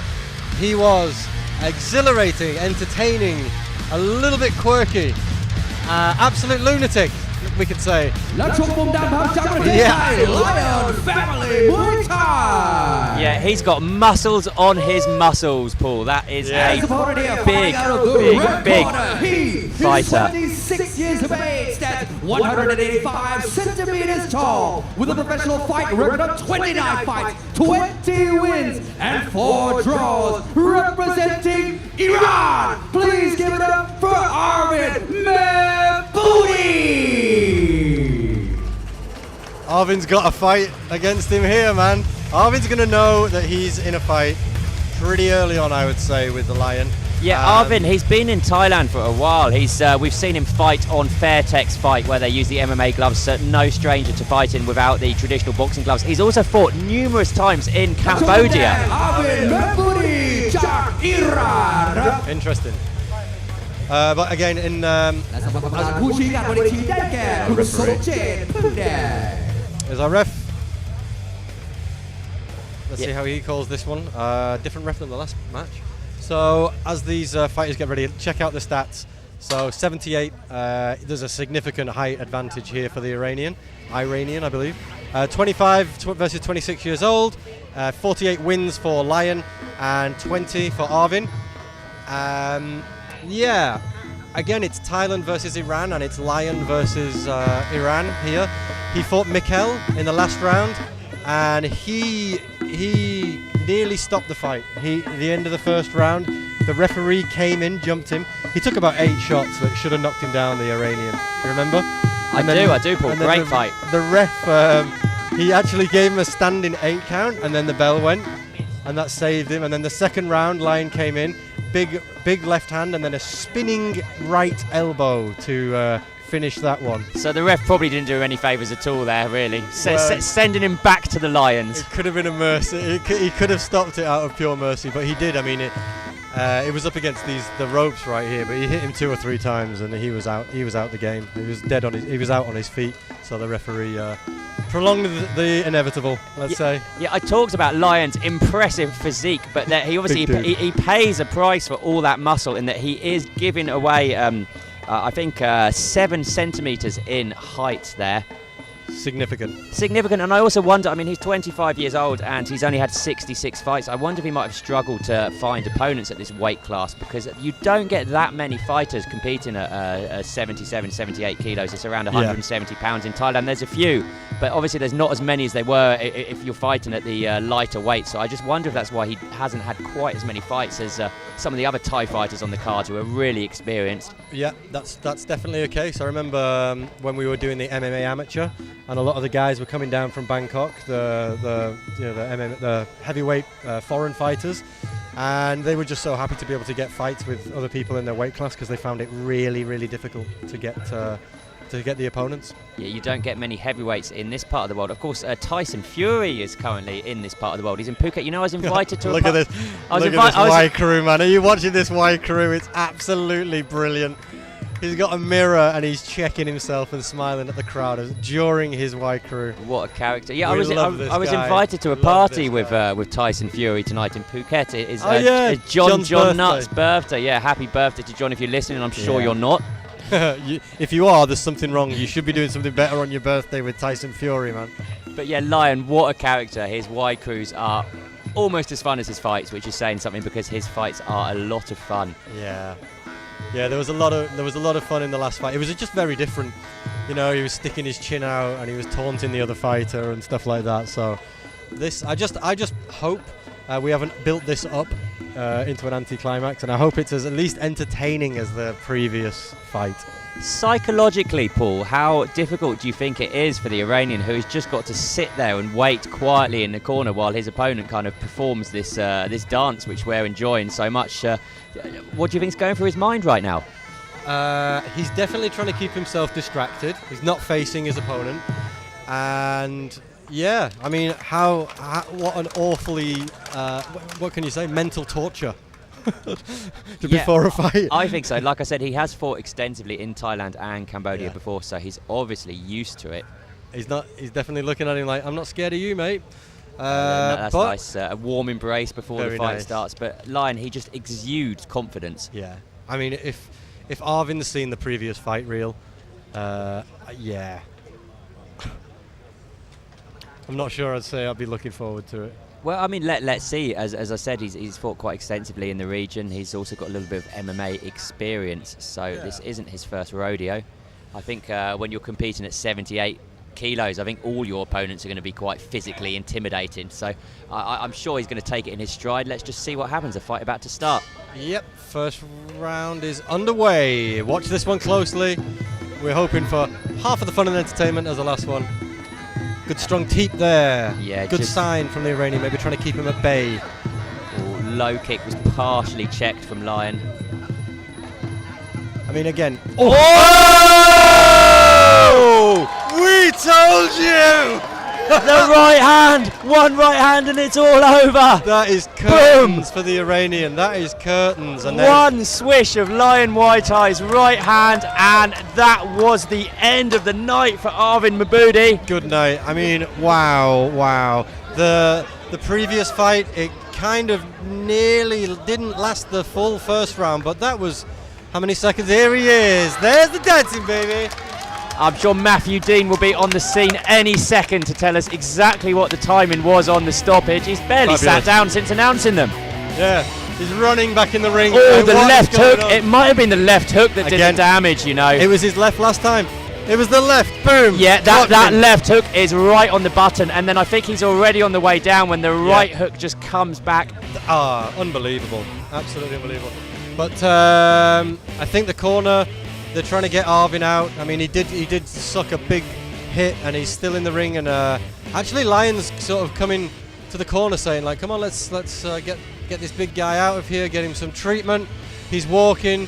He's okay. He's a bit hazy, but he took a hell of a shot. And you can see Lion, good sportsmanship. He looked very concerned, and yeah, a lot of respect shown by the fighter. Yeah, you take a shot like that, I don't think it matters what And gloves. ladies and gentlemen, in bout number Yeah, 5 right. here, we have our winner by way of knockout in round number 1 from the black corner, Thailand, Lion Family Muay Thai. A little bit of a dance from Lion just to finish the show. What a show he's put on tonight, Paul. We always get it.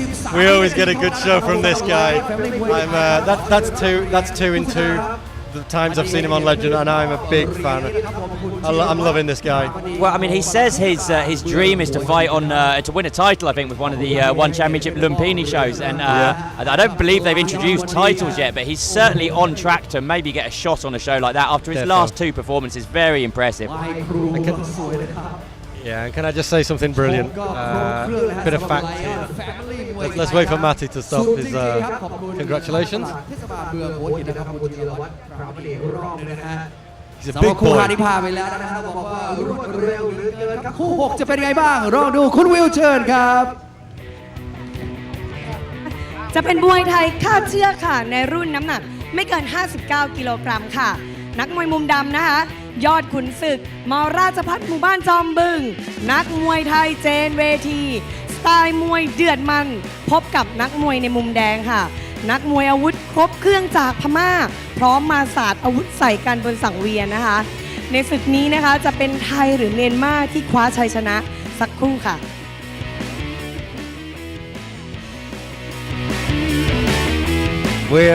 We're just going to close this segment and that fight with this little interesting piece of information. Lion was a young bodybuilder who turned to combat sports training because he was bullied when he was a child.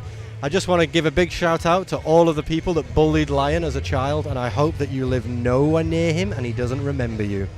Do you bully any bodybuilders in school, Paul? Absolutely not. I didn't bully anyone, mate. And yeah, anyone that did bully him, move house. Yeah, I think Run. they give him Leave- a wide berth these days. Leave the country. Well, he looks the part, but when he gets inside the ring, he lets his hands, his fists do the talking. Yeah, I mean, that was just textbook, wasn't it? It wasn't even, it was just a really good left hook, followed up by a very strong right. And Yeah, that was it. It was over. Devastating finish. I mean, the fight was so fast, we really didn't get the chance to find anything out about his opponent. And I can't wait to see Lion back in the ring again. I imagine that matchmakers will be desperate to get him on the Legend FC card, and I hope they do it. Yeah, we are wishing that chap a very bright future in the game because, like I said, he's a great fighter, he's a unit, he's a beast, and he's a fantastic entertainer. But having watched a Thai fighter who aspires to go and fight on the big stage, win in spectacular fashion, we're now about to see a Thai fighter who has been there and done that. Former Ratchadam Nern champion coming up next in Yodkunsuk. That's right. Okay, Yodkunsuk. More Ratchapad Muban Chombung is his full boxer name. Bit of a mouthful. And he's fighting against, from Myanmar, this is Saw IC. And 59 kilograms is the weight class. And we've seen Yodkunsuk. Where have you seen him before? Well, Yodkunsuk, he won. He's obviously put on a bit of weight in the last few years. He won the Lumpini title at 122 pounds. I think that's super bantamweight. Sorry, Okay. Ratchadam Nern title, 122 pounds, which is super bantamweight. But, Right. I mean, he's been in with the likes of Pichichai, Yodwitaya, Surachai, Kongtorani. I mean, some of the best fighters in the division. So this is a really experienced fighter. And if you talk about winning a stadium title at Ratchadam Nern, Jeez. I mean, really, there can be no higher accomplishment. I think probably the Lumpini stadium titles are kind of on a par in terms of how well regarded they are. But this is a man who has absolutely reached the pinnacle of the sport, and we're really privileged to have him fighting for us here in Hua Hin tonight, Paul. That's incredible.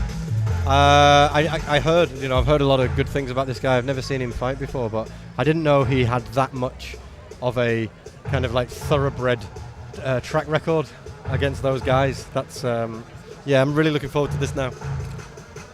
And we don't know too much about the fighter from Myanmar. Basically, Yeah, it's obviously much more difficult to get information about fights in Yeah. Myanmar, which obviously did have a thriving Lafeway scene. I think that might have kind of died down in recent years due to the political issues there. unrest. But it's very, very difficult to just get solid information on what sort of a track record fighters coming out of Myanmar do have. But there are some really good fighters in that region. Burmese Python. Yeah, he's not fought in Muay Thai that I'm aware of. Ong Lang Sang. That's them. Yeah. Yeah, That's, a he's pure MMA, right? mixed martial artist. Yes, born in Myanmar but moved to the US at quite a young age. Do you think he's probably Myanmar's biggest export fight sports? Without doubt, yes. So, fingers crossed, we'll see another one. Yeah, hopefully. I mean, it's a huge interest in combat sports in Myanmar, as I think Ong Lan Sang proved, and it was a real shame. Obviously, the coup happened, and everything ground to a halt there. Yeah. Before that, he fought several times in Myanmar, and the crowd there was absolutely crazy, like unbelievable scenes. When Ong Lan Sang fights in Myanmar, people really get behind him. I remember he fought, I think he was the American-Japanese fighter, Peter someone, and it was just ridiculous. And then there was the big Ugandan guy. Yeah, that would be Alan Ungalani, who's based in Hong Kong. I believe he's from Cameroon. Cameroon, that's right. Yeah, that one didn't last long. No, but the scenes, wow.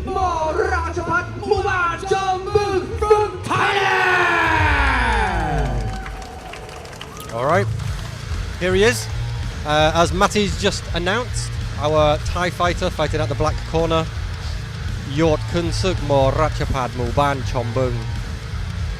Yeah, he's had 150 fights, and a big chunk of those have taken place at some of Thailand's biggest stadiums against some of Thailand's best fighters. So very, very experienced, elite Muay Thai fighter. Fantastic. And it is 150 a fights. fighting out of the red corner. He is 23 years of age, stands 167 centimeters tall, with a fight record of 37 fights, 20 wins, and 7 draws. Fighting out of Myanmar. Please give it up for Saul AC. So 2 centimeter height advantage for the Burmese fighter here. He looks in fantastic shape, but he's got a tall task in front of him. I would say possibly the most significant factor against him is that he's had like 113 less fights. Yeah, obviously a big advantage in terms of experience. But in Thailand, fighters start fighting so young, you know. You see fighters fighting when they're like 7, 8 years old. And they'll start out, they'll fight like 2-3 times a month. So it's possible that Myanmar fighters just start slightly later, as is the case just about everywhere else in the world. Or even had the fights and they're not on his fight card. They might not be on his record. As I mentioned earlier, Paul, yeah, information is quite difficult to get from that part of the world. So it's possible that he has more experience than his record suggests. Okay, watch this one. We have got a legend in the sport, pretty much, in terms of who he's fought against and his experience and where he's fought. This is going to be very interesting to see. As both fighters do their Y crew, obviously we would expect that the Thai fighter has a much more intricate and longer Y crew. Let's have a look what our fighter from Myanmar does with his time. Yeah, I'm honestly not sure what they do in terms of the Y crews in Myanmar, but with Leifway, I'm assuming he does have a background in Leifway. He might not, but I would assume that was the case. They do fight without gloves, so he should be no stranger to fighting with his hands covered in rope. Okay. And just a big shout out to everyone here at Blueport Destination Mall in Hua Hin this evening. We've been kind of focusing on the ring and the monitors, but it is absolutely packed. Yeah, another full house here tonight, Paul. There's Full not house. an empty seat in sight. No, and there's people literally lining up, standing up the stairs on the entrance to Blueport. There's people on the outside, on the roadside. There are hundreds of people here, really, coming out to enjoy this fantastic spectacle of Muay Thai, Kachuk, and MMA. Brought to you by Legend Fighting Championship.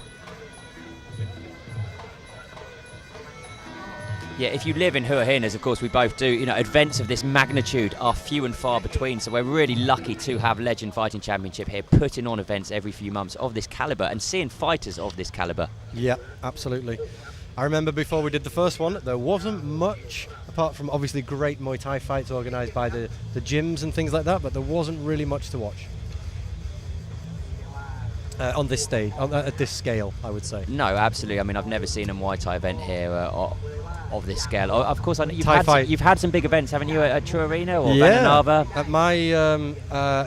At my place of work, True Arena, Hua Hin Sports Club, we had Thai Fight, which was huge. What a show that was! That was something else. But and again, that's Kachuk, but single ring, and again, I think something that's quite unique about this is tonight, as you've seen, we've got MMA and Muay Thai together at last. Am I right in thinking you weren't lucky with the weather that night?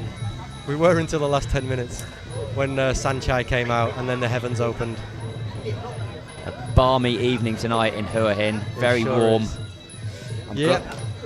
I'm glad I'm sitting here rather than up there having to exercise in this heat. Yeah, it wouldn't be the exercise or the heat I'd be worrying about being in the ring against some of these boys. No, both men looking very composed, very confident, very calm. That big leg kick just really caught a grimace out of our Myanmar fighter. He's gone in for a jab there and nearly got a little cross as a return. Oh, solid low kick from Yodkin Suk. That was the thud, right? That was the thud, not the slap. Okay, there. Early flourishes are over.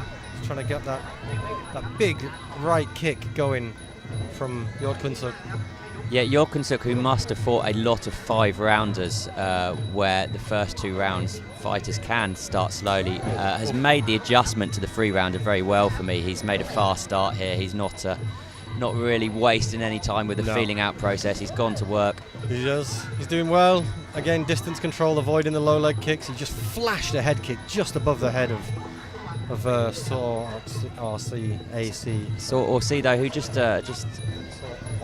fired off a jab that went straight through the guard of Yorkin Suk. He is having some joy here, the fighter from Myanmar. It's not all one-way traffic. No, it's not.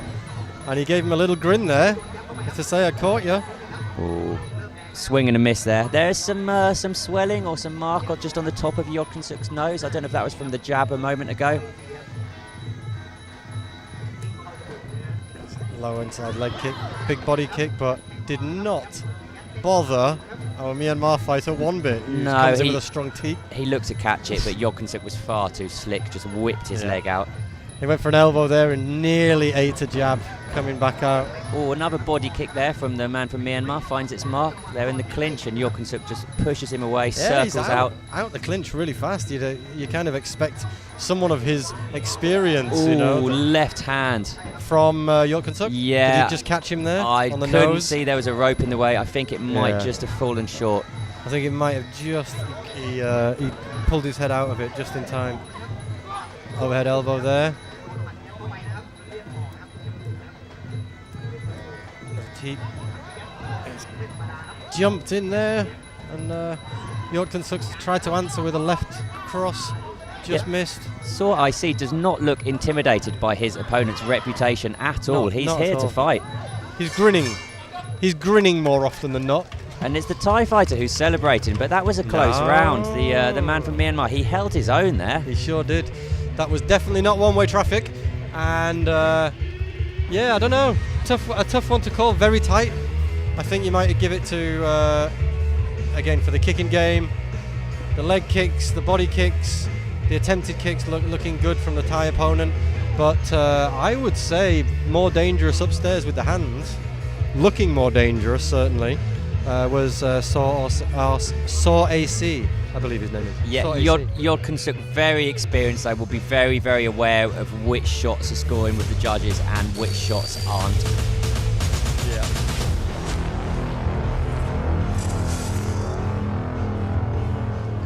Yeah, I think you're right about the little lump above the nose, just on the bridge of the nose there, next to the right eye. Yeah, it looks like he caught him with something. Just before I noticed that, there was a jab from the man from Myanmar, which just pierced the guard. Yeah, maybe just there. I'm not sure on the replays that we're seeing right now, but it just pierced the guard of Yorkin Suk. Left hook so there. Close. Don't leave your chin out there. Yeah, boy. that was the one I was partially obstructed, and I couldn't see. That might have just caught a little bit of his nose. If it did, it doesn't seem to have done any visible damage. Good body kick there again. I mean, he's definitely having some success with his kicking, not surprisingly. But as you can see, Blueport absolutely packed. Look at that, Hua Hin. Absolutely crammed to the rafters. Yeah, our ring girl there doing a fantastic job of just letting us know which round is coming up. It is easy to forget. We'd be lost without her, Paul. Lost. I think it's for the fighters that get hit in the head a lot. Probably just to remind them. Okay, second round, and just a reminder that this is the second of 3, so penultimate round in this Muay Kadchuk fight. Solid body kick from Yorkin Suk. But strong jab, strong crosses coming in down the rail from the boy from Myanmar. Yeah, and another one, the speed at which he's throwing those kicks. Incredible kicks. Yeah, a couple of them have been partially caught, I think, by the elbow or the wrist, but that will still hurt when someone's kicking you with that much force. Oh, right hand, straight down the pipe. Oh, solid right knee to the midsection. Yeah, just connected with the liver area. Didn't really seem to do too much damage. He's much more measured. You can see the experience. He's much more measured.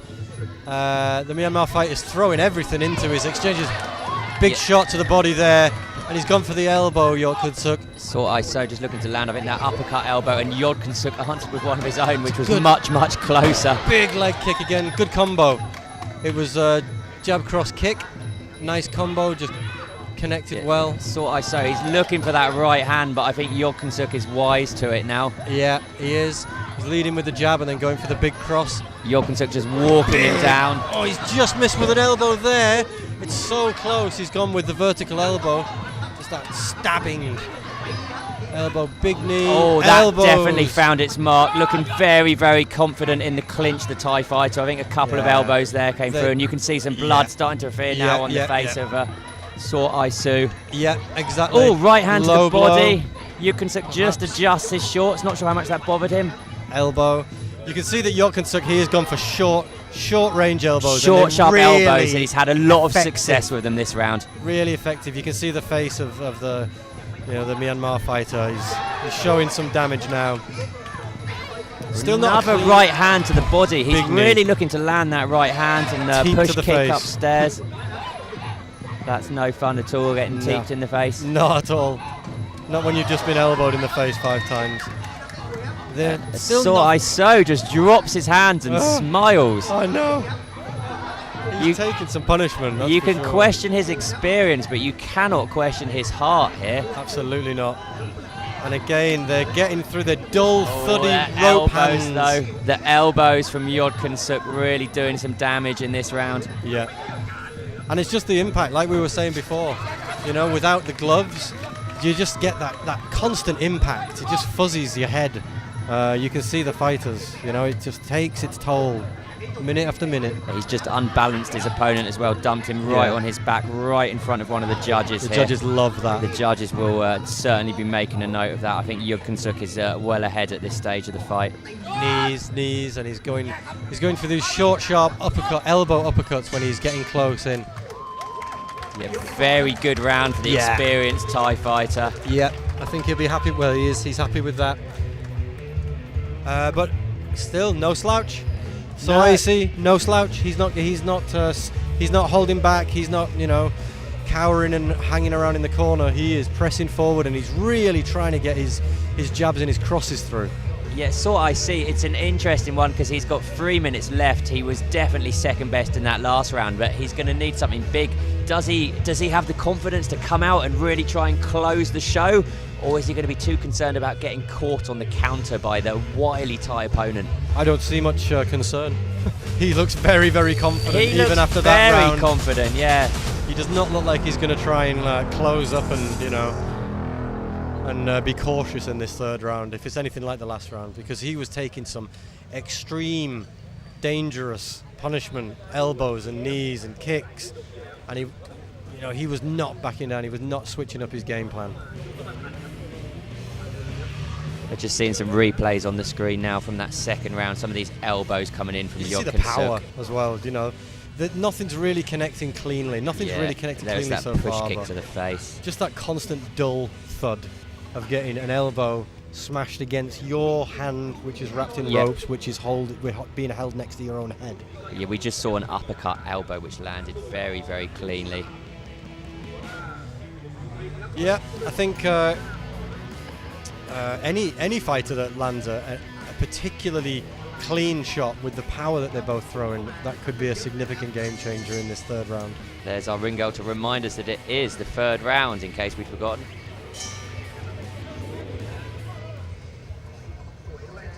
Full house at Blueport. Here we go. Legend FC. Good embrace by the fighters. A lot of respect being shown. Third and final round. Let's get this underway. Last 3 minutes, and this should be fun. Jorgensen with the body kick. Starts off again with the legs. Oh, he just loaded up on that left kick and walks into a left hand. Jorgensen firing off those left kicks. Yeah. But again, saw I Covering see up trying to well. land that right hand. Covering up well. That's nearly slipped through. And again, if they slip through with ropes on, they're going to just cut you up. So anything that's thrown that gets even a graze and a glancing blow, it does annoy you. Okay. Going, there's those legs, twinkle toes, trying to line him up for a big left, a big right. Covering us in sweat down here. Yeah, 2 fast kicks from Jorgensen. Saw I see just pouring with the jab there. Or low kick from Jorgensen. Body On kick high. from Saw I see, which is easily evaded by the experienced Thai. Looking Oh, to it's land so that close with left the elbow elbow. on the break. So close. I think he's managed his distance a little better. Before he was getting It looks like York Kunsuk's really moving in very quickly as soon as he's starting to throw his punches. Head kick. I see. Just saw it coming, ducked out the way, and he's looking to land that Distance right is good. hand. Yeah. As we discussed in the break between rounds, he probably needs like a knockout or knockdowns, and he's trying to score one with that right hand. He is, but I just think York Kunsuk's really it looks like he's really figured out his distance really well. Yeah, York Kunsuk, he's just seeing them coming. And he's rushing in as well when you know, after there's been a flurry. By the time the next combo comes, he usually rushes in with an elbow, and he looks like he's really worked his distance out well. Right hand to the body just found its mark for Sort IC. Probably a little bit late at this stage of the fight to be going to the body. Another push kick to the face. I think there's a certain level of Big humiliation left. when you get hit by one of those strikes. Oh, left Very elbow. close. Yeah, the left cross and the left elbow is getting closer and closer as this fight goes on from York Kunsuk. Done for the big right. Fight is breathing a bit heavy this stage in the fight. 50 seconds left in the final round. Oh, solid Another low big- kick. Another big kick. Chopping kicks. Grab the head there in the clinch, trying to control him. Yeah, just landed a left knee as well from the Yeah. clinch there. York Kunsuk looks firmly in control at this stage with 30 seconds left in the fight. He does, and I think again the judges they really notice these kind of things. Yeah, I don't think this is going to be a difficult decision unless Sort IC can do something to turn it around in the last 20 seconds now. Time is definitely running out for the man from Myanmar. Yeah, it's a knockout at this stage. It's a knockout. Oh, and it's York York Kunsuk who nearly scores one with a right hand. Yeah, right followed by a left, and you can see now there's nothing getting through. York Kunsuk's just tied him up by putting his arms Yeah, out. it was very really well. clever. Yeah, he looked to land the elbow and York Kunsuk just saw it coming, blocked it. That is a high-level fight IQ from the former Ratchadamnon super bantamweight champion. Sure is. Really good. I think it's fair to say as the fight went on, the experience showed. He really figured his opponent out, and was just much more. And that's just fantastic in the replay there. He's pulling up his shorts, very nearly caught off guard with a head kick, and he threw a great left and caught the Myanmar fighter. Again, high fight IQ. Yeah, and full credit to the matchmakers here for bringing Landed. down such a decorated, such an experienced, such a high-level fighter for the fans here in Hua Hin, and it really has been an absolute privilege for us to see York Kunsuk go to work today in the ring here at Blueport, and I think he is just about to be crowned the winner. Let's see. จบลงเรียบร้อยครับชกกันครบทั้ง3 ยกฮะเรามาดูว่าใครจะเป็นผู้ชนะ Ladies and gentlemen, after 3 rounds of Muay Thai action in bout number 6, please put your hands together for our winner from the Black Border, Thailand, York Kunsuk มอราชพัฒน์บุบ้านจอมบึงครับเป็นผู้ชนะในคู่6คนนี้ครับขอแสดงความยินดีด้วยครับถือว่าสนุกเลยทีเดียวครับได้โชว์ฝีมือเต็มที่เลยฮะ การรับเหรียญรางวัลที่แบ็กจอบนะครับผม please thank the general manager of the Intercontinental Hua Hin Resort, Mr. Oliver Horn, for presenting our winner here with his winners. Thank you so much, Mr. Oliver Horn, the general manager of the Intercontinental Hua Hin Resort. We hope you are enjoying tonight's action here, whether it be MMA or Muay Thai here. We do have 3 more exciting fights for you to enjoy. และสำหรับคู่ต่อไปครับจะมันแค่ไหนครับน้องวิลเชิญครับ จบลงไป 6 คู่แล้วนะคะผมมันเดือดจริงๆค่ะท่านผู้ชมหายใจหายคอแทบไม่ทั่วท้องเลยนะคะสำหรับคู่ที่ 7 นะคะจะเป็นมวยไทยคาดเชือกในรุ่นน้ำหนักไม่เกิน 70 กิโลกรัมค่ะนักมวยมุมดำเพชรอุบลหนุ่มนักสู้จากอุบลราชธานีนักมวยเจ้าสังเวียนปะทะมุมแดงอาริเรซานักมวยจากอิหร่านนะคะที่เพิ่งคว้าชัยชนะไปเมื่อรายการที่แล้วนะคะเดี๋ยวมาชมกันนะคะว่าหนุ่มอุบลเจ้าสังเวียนคนนี้จะสามารถหยุดความกระหายชัยชนะของนักมวยอิหร่านได้หรือไม่สักครู่ค่ะ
เรามาสู้กันต่อครับในคู่ 7 วันนี้ฮะเป็นมวยไทยชายครับ 70 กิโลกรัมระหว่างนักชกจากประเทศไทยและประเทศอิหร่านครับถ้าพร้อมแล้วเรามาเจอกับนักมวยท่านแรกจากมุมดำอายุ 30 ปี สูง 183 เซนติเมตรครับชกมาแล้วถึง 120 ไฟท์ชนะ 85 Okay, we are back. Here's Matthew Dean. We're just checking our sound. Here we go. อุบลสิทธิ์เชฟบุญธรรม from Thailand So another very experienced, high-level Thai fighter for us today. The matchmakers have really pulled out all the stops to bring us some elite fighters tonight. This is Petchubon Sitchef Buntam. Yep. And fans might have seen his fight with Satanfar Sitsongbinong on the Ratchadamnon World Series last year. One of the best fights of the year. Absolute war. He is no stranger to the ring. He is no joke. Here fighting out of the red corner. He is 25 years of age. That's 176 centimeters tall. With a professional fight record of 33 fights, 23 wins and 2 draws. Please put your hands together for Ali Reza Amirzadeh from Iran. And here is his opponent from Iran, and welcome back this man. It's Ali Reza Amirzadeh, and he was here in sensational fashion last Legend Fighting Championship, and he fought Ali Reza Amirzadeh. That's right. Let's just introduce our referee. และกรรมการผู้ชี้ขาดบนเวทีได้แก่คุณสนองอู่อิ่ม Okay, and as I was saying, Ali Reza, he was here against Samingdet, who was a very, again, he won his fights previously, Samingdet, at Legend FC, and he fought the Iranian who has a lot less experience than Samingdet, and Samingdet was really giving him some problems, and he was causing him some damage. But this fighter from Iran, he did not give up, and he matched him in the clinches. They were trading blows, and he just kept up his hard work and his boxing, and eventually, and it happened 3 or 4 times, but eventually, as Samingdet was on the way in to land a big overhand right, Ali Reza's boxing paid off, and he just picked him off and knocked him out, and it was fantastic. Yeah, he's appeared on a few Thai fight cards. He fought against Sayok Pumpamwang. So he's been in with some big name Thai fighters in the past, the Iranian. And he took some real punishment. Like, if you want to see the highlights, go back and watch them. But he took some real punishment from Samingdet, and he went toe to toe with him and eventually knocked him out. So keep your eye on him. Don't write him off. That's for sure.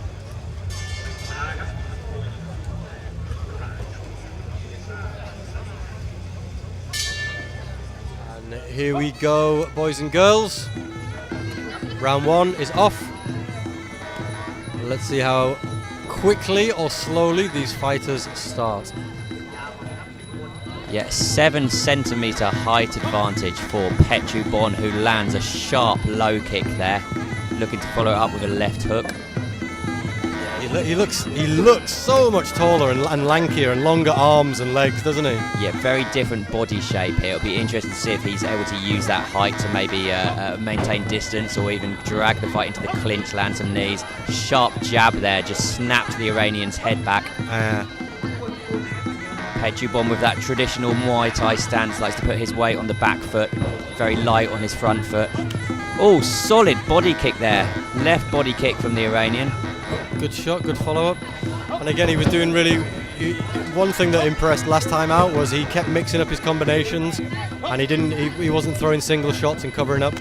Oh, another decent body shot there. And we know he's got a chin on him as well. He took some real shots from Samingdet last time out. He sure did. He sure did. But you just wonder how this reach advantage and the jab and the kicks are gonna. Yeah, they're can he get inside him? Trading body kicks there. Yeah. Left hook to the body from Petchubon. Looks very relaxed. Oh, right elbow. Just use the jab to line it up. The referee not giving them much time to work in the clinch there. Oh, another left elbow. And then just leans back. Oh! And there you go again. This is what we were talking about. But no he count. comes in and he gets caught. He got caught. No count. It looked like he was looking to land the left elbow, and then unfortunately I was obstructed by the TIE fighter, but the Iranian looked like he landed something. We'll have to wait and see the replays at the end of the round. All I can say is all last fight I kept saying he keeps getting caught on the way in, and Ali Reza just kept catching him on the way in. No, you're right, you called that, Paul, because I thought Samingdet was winning comfortably, and Good body kick. all of a sudden he wasn't. Oh, left hand. There you go. Now that definitely rocked him. There's the right. He's gone in and he looks a little bit glassy in the eyes on TIE fighter. Just ties him up in the clinch there. Very strong in the clinch, Petchubon. Yeah. Judges will be taking note of that. But he's got blood coming out of his mouth. Oh, and left his elbow nose. there. Left Yeah, elbow nice. found its mark from Did. the Iranian. And there's the heavy right coming over the top again. I think we're Both go for knees. seeing some damage starting to accrue now on the face of Petchubon. It's a big elbow attempt there. He's looking to land that left elbow. He's already been countered once already trying to land the uppercut elbow. He overcommits again to the elbow. Eats a body kick. Body kick. Stiff left jab. And it was his left hand that caused the damage last time, Ali Reza. And he keeps that right just as a follow-up punch, and he looked really good. Yeah, I mean, he's done it so many times now, Ali Reza, that it's clearly a deliberate strategy, you know, that he lets opponents think that they're controlling the fight and start to get more aggressive, and then bang, he lands a counter, and it just changes in a single snap of his wrist or a swing of his elbow. Yeah, very, very. Again, he's fighting a guy with so much experience and such a difficult fighter, taller and lankier and reach advantage. And I think he's had a good first round. I'm hoping we Ali can get a Reza. replay of that knockdown, because I didn't see what the strike was. The referee obviously didn't give him a count, but it looked like it was a counter from Ali Reza that knocked Petchubon down. So All I'll say is that I wouldn't be overly surprised if that was the case. So hopefully we'll get another glimpse of it in a second. Come on, let's have the highlights, let's have the replays. Here we go, fingers crossed. Can we get some? Here we go. Jab, jab, elbow. So that's nice work. It's big left, it's not. It's just a great shot with his left. Look at that. Yep, short, sharp left hand. And that's not giving us a count? That's incredible. In Muay Thai, they generally don't give a count if a fighter gets back up to their feet straight away. I don't know, it felt like there was enough of a delay there that the referee might have counted, but he's got a lot more experience than me. Yeah, who are we? Yeah, I guess so. But very good shot either way, one way or another. Beautiful Rocked shot, him, beautiful really shot. rocked him. And again, if he's not, if by this stage he hasn't learned that he needs to be very cautious going in, then that might have reminded him. Here we go. It's round two.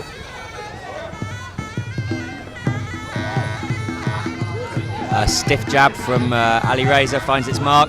Another one. Oh, and a low good kick. leg kick.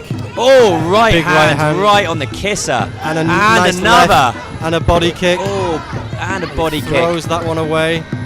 Blocks the left hook there. And Does Ali another Reza, and straight then right. throws another straight right. Then I He's want a bit looking left. very confident. The referee just tells him to pause for a moment. He's connected again with the left there, body kick, and now he's throwing a flurry of rights and lefts. Ali Reza Still throwing really the leg. aggressive at the start of the second round. Sure is. And he's mixing it up again. He's continuing with the combos and he keeps throwing in that leg. Slight lull in the action here. Body kick from Petchubon. Ali Reza looks to counter with punches, can't land anything clean.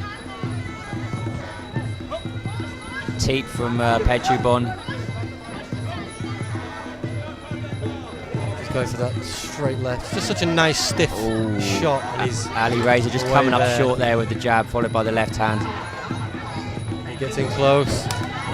Both Trading kick kick. at the same time, neither really able to gain a significant advantage in that exchange. Strong clinch. Yeah, come the Petchubon knees. just landing a knee. Ali Reza countering with a knee of his own, clearly no stranger to the clinch position. It's a jump to get that one up there. He's so much taller. There we go, Petchubon Oh. looking to land those elbows again, but again eating a left hand. Yeah, he did. Not quite as devastating as the one that did the damage in the opening round. We reached the midway point of the second stand. Oh!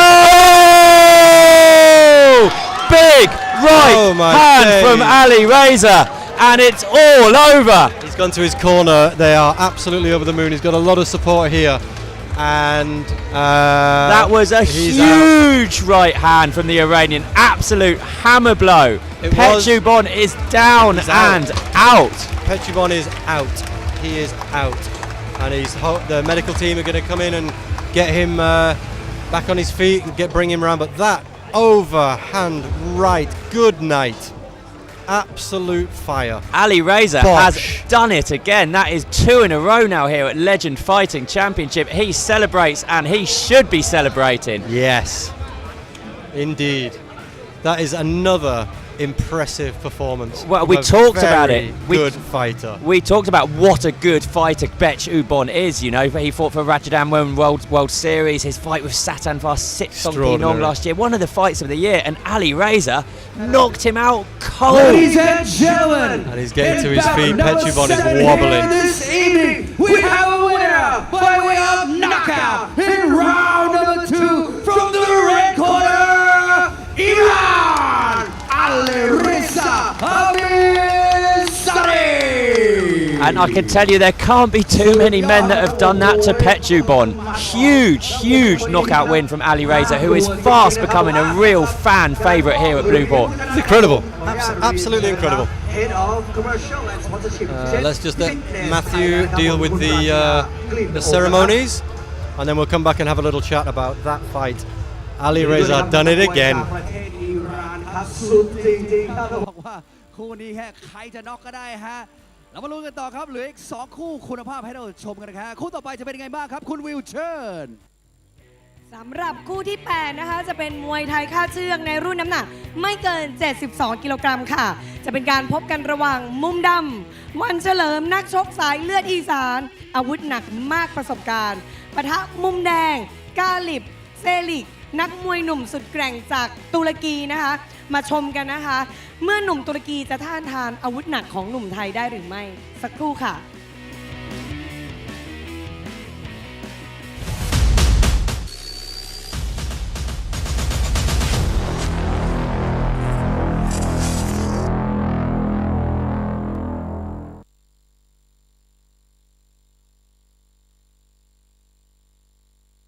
Okay, we'll come back after a short break, but again, just very briefly, James, that's the second fight that you've seen, Ali Reza, Samingdet, and then again now, with a very experienced, very different kind of fighter.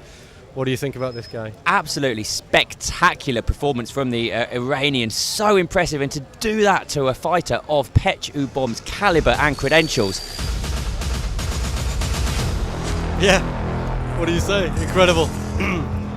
Welcome back to Legend FC, ladies and gentlemen. Here's Heading Matty D. straight into bout number 8 this evening at 72 kilograms between Thailand and Turkey. Introducing our first fighter here. He is from the black corner. 29 years of age, standing 180 centimeters tall, with a fight record of 110 fights, 85 wins, representing Thailand. Please give it up for Wanchalam Muping Arai Chungmai. Here we go. Yeah, Wanchala Muping Aroy Jungbei. He's another decorated fighter. He held the WMO Super Welterweight title, and he knocked out Detrit Satyan Muay Thai Gym, another big name, knocked him out with a head kick, one of the knockouts of the year. I think that was 2020. And his opponent here fighting out of the red corner, he is 26 years of age, standing 178 centimeters tall, with a professional fight record of 37 fights, 28 wins, and 2 draws, representing Turkey. Please give it up for Galip Silik. Okay, let me have a little go at introducing this guy.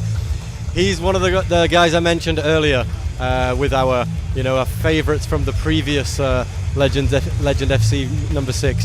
This is Galip Silik, and the first time we saw him, he had an extraordinary fight And I Yeah, fighting out of the Jitty Gym, which has, of course, been home to some of the top foreign fighters, guys like Liam Harrison, Jordan Watson. Yeah, that's right. And last matchup was against Chalumsuk, who very, very good fighter last time around. And we saw an incredible performance from this young Turkish man. He had a first round knockout. Do you remember? He caught him with 2 really heavy lefts, and then the ref gave him a standing count. As he got to number 10, He charged in, yes, charged in. and they went with a flying leg kick and just missed him. And then he finished him with a huge left elbow. With Like the elbow, yes. It was yeah. fantastic. And he was just so measured, calm, deliberate. He was really impressive. So let's see how he does against this, which is for sure a more experienced and more credible opponent. This is going to be a great fight. I'm looking forward to this one. Yeah, definitely Wanchalam Muping Aroy Jungbei, not to be confused with Wanchalam Udon Muang, but he is still a top fighter. He fought last year. He reached the final of the featherweight Road to One tournament, which was promoted by Fairtex at Lumpini Stadium. Wow. Wearing the MMA gloves, so similar to the Muay Kadchuk, and he actually lost. He dropped a decision to Avatar Tor Mosri in the final, who is one of the top fighters in Thailand. So a very high caliber opponent here for the Turkish fighter. It's going to be a good one. Referee just calls the fighters together to get the fight started. Short Y crew by both fighters. There you see Crew Jitty in the corner of Galip Kelik, one of the first trainers in Thailand to really start welcoming foreign fighters to their Muay Thai gym. He used to have a gym near the Khao San Road in Bangkok. It's now in the Lat Prao area. I heard a rumour that maybe you potentially have had some kind of historical dealings with the guy. Yeah, I used to live there, so I used to train there occasionally. I had 1 or 2 fights. Big leg kick. Yeah, left hand Galip Kelik there looking for the left hook. Yeah, he's got a really good left elbow, left cross, left hook, everything. His left is phenomenal. Left push kick there. Wanchalam with a teep. There's that left again. Yeah, he's Just a little really wake up. looking to land the left hand. Again, Galip Kelik the southpaw, so that's often the biggest weapon for the southpaw, the left hook or the left kick. He's lining that up. Just lining that left up. Wanchalam with over 100 fights, of course, this won't be his first time fighting a southpaw. Nothing that he hasn't seen before as he blocks that left kick. Answers with a right hand of his own. Yeah. Oh! There's that left, just woke him up a little. He just popped that out. Another left kick is blocked, but then he goes low and lands to the inside of Wanchalam's lead left leg. He's complaining that it was a little bit close to the cup. I think it might have been. It just drifted off where it was supposed to be going. Yep, referee's not interested though, just get on with it, he says. Again complaining that they're straying a little bit close to the cup. I'm pretty sure it's not illegal to kick someone in the balls in Muay Thai, right? No, it definitely is. Are you sure? Yes. I thought that's why they wear a cup. No, it definitely is. But I mean, I'm not convinced, you know, it looked like those were landing on the kind of upper thigh area, so whether it's a strategy by Wanchalam to actually just kind of put him off throwing that left kick. There's that left. Didn't quite connect. He certainly didn't appear to be in a lot of pain, so I think he's just letting the referee know, and also just making Galip think twice about throwing that shot in future. Oh, he got it nice right away there, though, the Thai fighter. Ooh. He's going for that elbow. Yeah, they're trading elbows at close quarters in the corner just in front of us there.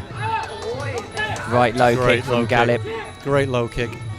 Eyes there, fingers in the eyes, no one likes that. Yeah, there's been a lot of action in this corner. I see the blood stains on your notebook there, Paul. Yeah, I have got, basically my notebook is covered in blood from the previous fight. Ooh, left hook followed by a right knee from Wanchalam. There's that boxing, that left coming through, he's gone for the knee. Again, very deliberate, very composed. You don't see him wasting too many shots or flailing wildly. Puts a lot of power into his shots.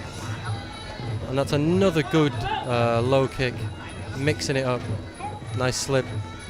Left kick to the body, it's blocked. He's done a really good job of blocking those left kicks so far.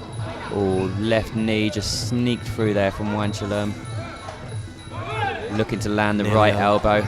Throws a right kick of his own. Strong push kick. And the bell sounds. Nice little cheeky wink from Galib there. Galib to his opponent at the end of the round. Very little to choose between these two fighters at the end of the first round. Looking forward to seeing the replay. He was not happy, the Thai fighter. Not happy. He got a head kick there. Yeah, and it didn't seem to do any damage. No, that's ridiculous. You thought that would at least rocked him a little. That's a big, strong left there. Nice shot. Again, just tapping away with the glancing left. left hand. That's the shot he's looking to land. Nice combo. Again. Ooh, just sweeps the standing leg out, didn't he? As Wanchalerm tried to land the high kick. This is where the elbows started coming in. Nearly getting through. It's a very high-level technique to just time that high kick and sweep out the Fantastic, standing leg. right?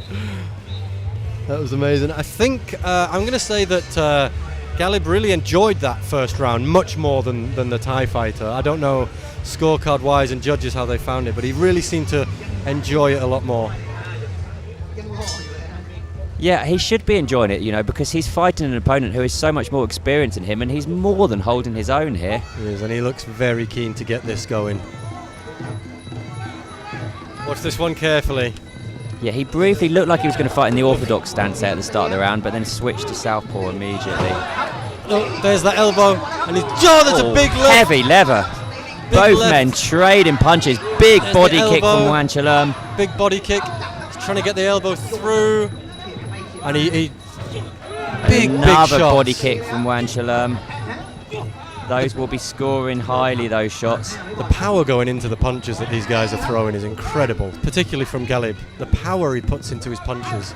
Yeah, he's really looking to land that one big left hand or left elbow like he did last time out. Big body kick, big left body kick again by Galib. Oh, There's that spinning fist, back and he's fist. caught one. They both traded there. They both ate a shot. Yeah, I think he paid the price for trying the spinning back fist. He missed by a mile, but ate I think it was a punch on the way round. Oh, punches he's to the tightened head him and up. body. That elbow comes across again by Wanchalerm. Oh. Nearly. Okay.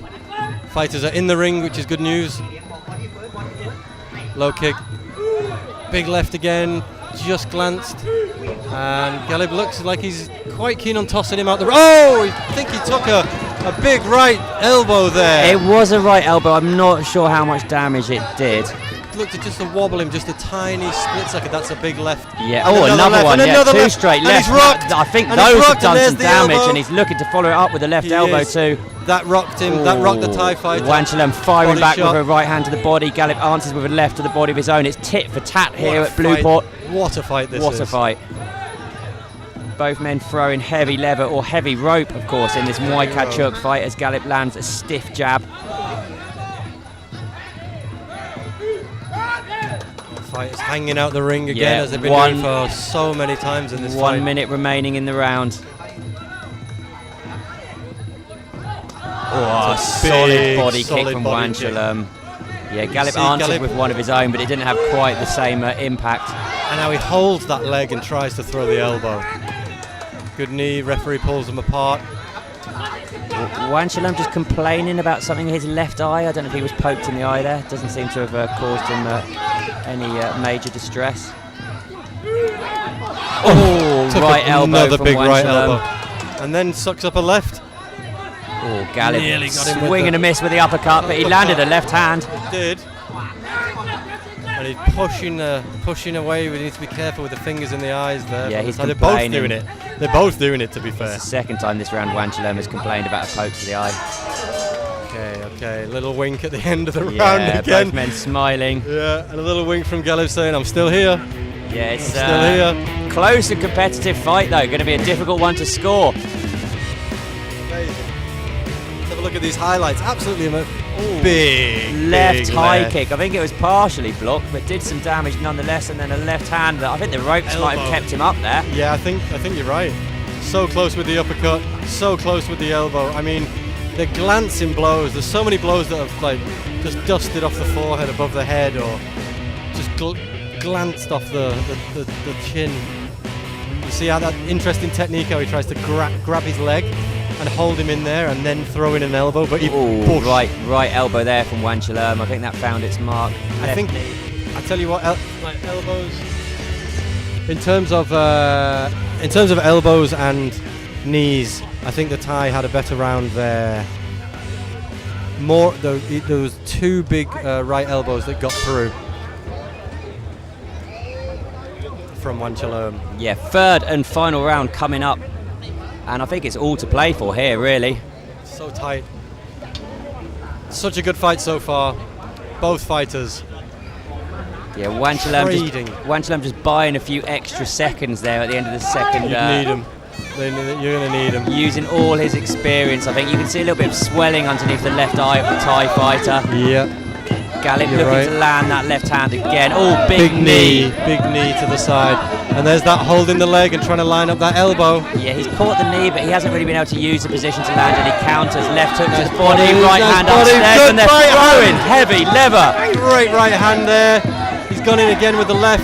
Just that switch from body to Oh, top. left hand to the midsection from Galib. That Wanchalerm's connected. on. Oh! He's down, he's out. That was a left He knee. is out. Left knee to the midsection has finished the That fight. is right. He has literally kneed Wanchalerm out of the ring. I don't Is he think going to he's beat the getting count? up. No, He's it's all over. It's all over. He's done it again. He has done it again. Just too strong, too determined. Incredible fight. Absolutely incredible fight. And he has done it again. There you see the knee. Big Look right. at this. He needs big him out the left, ring. He big knee. needs him out the ring. You see a big right and a big left, and then the knee. It just ends it. He needs him out the ring. That shot had so much force. There's the left. There's the right. Just big knee. imagine absorbing that impact on your midsection, Paul. I'm pretty sure that the two shots beforehand definitely helped in. I'm getting sure they falling did. through I'm that sure ring. they did. But that was incredible. Incredible performance. Again, that's 2 in a row here for the Turkish fighter. I know. Similar story to Ali Reza. This is fairy tale. Could be history in the making. And ladies and gentlemen, in bout number 8 this evening, we have a winner by way of knockout in round number 3 from the red corner, Turkey, Galib Çelik. ยินดีด้วยนะครับผู้ชนะนะฮะสุดโหดนะฮะชนะน็อกในยกที่ 3 นะครับผมขอเชิญรับเหรียญรางวัลนะฮะที่แบ็กช็อปนะครับ Please go to collect your winner's medal from the general manager of the Holiday Inn Vana Nava Hua Hin, Mr. Thomas Hain. Thank you so much for presenting the winner's medal to our winner here from Turkey, Mr. Galib Çelik, with a great performance here in fight number 8. Yeah, Galib Çelik. Great It's stuff. difficult to believe that was only his จริงๆนะฮะ 38th โอ้โห fight. สู้มาถึงยกสุดท้ายนะฮะจนชนะน็อกได้นะฮะบอกว่าไม่ธรรมดาครับ That physique is quite ชื่นชมนัก impressive. มวยทั้งคู่นะฮะ Hey, he's got a body like mine, Paul. คือจริงๆครับสู้กันเต็มที่ครับนี่คือ Legend Fighting Championship นะครับผมอยู่กับผมแมทธิวดีครับเรายังมีคู่มวยอีก1คู่เหลือให้ชมกันได้ฮะสามารถเข้าไปชมได้ที่ Facebook แล้วก็ YouTube ของ Legend Fighting Championship กันได้เลยนะฮะแต่สำหรับวันนี้นะฮะน้องวิวครับโอ้โหมันอีกแล้วครับสุดยอดจริงๆ ใช่ค่ะ แต่เรายังไม่จบนะคะ เรายังเหลืออีก 1 คู่ค่ะ เดี๋ยวติดตามชมได้ทาง Facebook Fanpage Legend Championship และ YouTube Legend Championship ค่ะ ได้เลยครับสำหรับวันนี้ฮะต้องขอขอบคุณผู้สนับสนุนใจดีของเราครับ บริษัทไทยประกันชีวิตจำกัด บริษัทพลังงานบริสุทธิ์ บริษัท World Energy Wear จำกัด เชวลาเวลเนสหัวหิน ศูนย์การค้า Blue Port หัวหิน พราวกรุ๊ป และขอบคุณโรงแรม Intercontinental หัวหินรีสอร์ทนะครับผมโรงแรม Holiday Inn วานานาวาหัวหินครับสวนน้ำวานานาวาหัวหินครับ True Arena หัวหิน The Legend Arena ครับและสถานีโทรทัศน์ช่อง 8 หมายเลข 27 The King of Fighting Sport ครับสำหรับผมแมทธิวดีนและน้องวิวครับเจอกันคราวหน้าที่ Legend Fighting Championship แน่นอน สวัสดีครับ สวัสดีค่ะ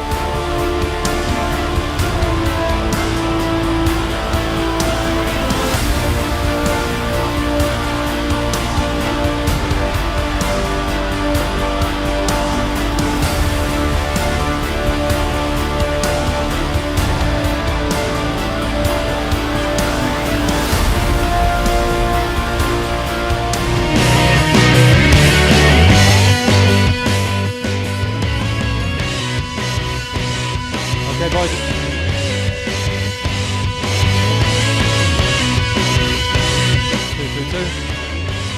Okay.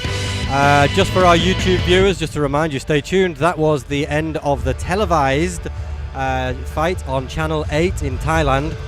But we're going to keep on going here as long as we don't get cut off, because we haven't finished the fights. There's more fight. There's one more fight.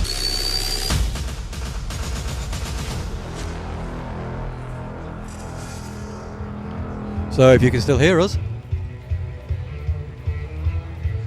Yeah, last fight of the And ladies and evening gentlemen, coming we up. have one more fight left for you to witness this evening. Let's find out who is going to be fighting. เชิญน้องวิวครับ สำหรับคู่สุดท้ายนะคะจะเป็นมวยค่าเชือกชายน้ำหนักไม่เกิน 60 กิโลกรัมค่ะ มุมดำเพชรพลังชัยมวยเข่าตัวดุจากประเทศไทยพบกับมุมแดงนักมวยอาวุธครบเครื่องจากเมียนมาเดี๋ยวเราลองมาลุ้นกันค่ะว่าใครจะคว้าชัยชนะในคู่สุดท้ายนี้ได้ค่ะ ฟังแค่นี้ก็น่าสนใจแล้วครับผมเพราะฉะนั้นเราเริ่มกันได้เลยครับจากนักชกจากมุมดำอายุ 24 ปี สูง 165 เซนติเมตรชกมาแล้วถึง 60 ไฟท์ชนะ 39 ถ้าพร้อมแล้วขอเสียงประมือต้อนรับให้เพชรพลังชัยลูกเจ้าพ่อพระยาเสือ from Thailand.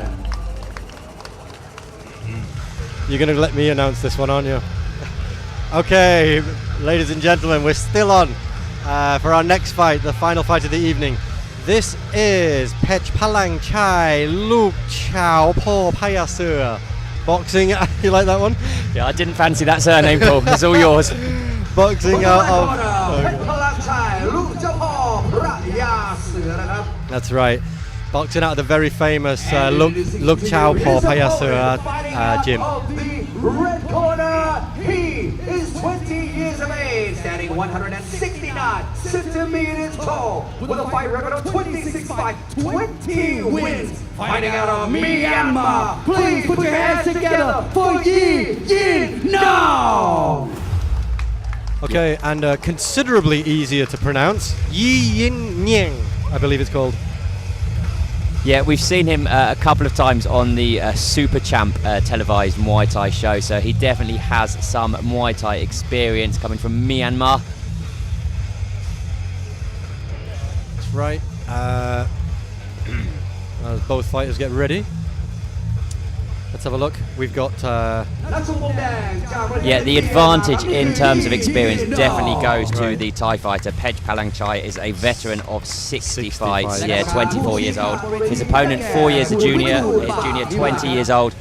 Just the 26 fights, but he's won 20 of them apparently, so that's a pretty good winning ratio. It is, only losing 6. Here's how they line up. As you can see, their height, 4 centimeters advantage to the man from Myanmar. Weight, he's 4 years younger, and as James said, Pech Palang Chai has got a little more experience.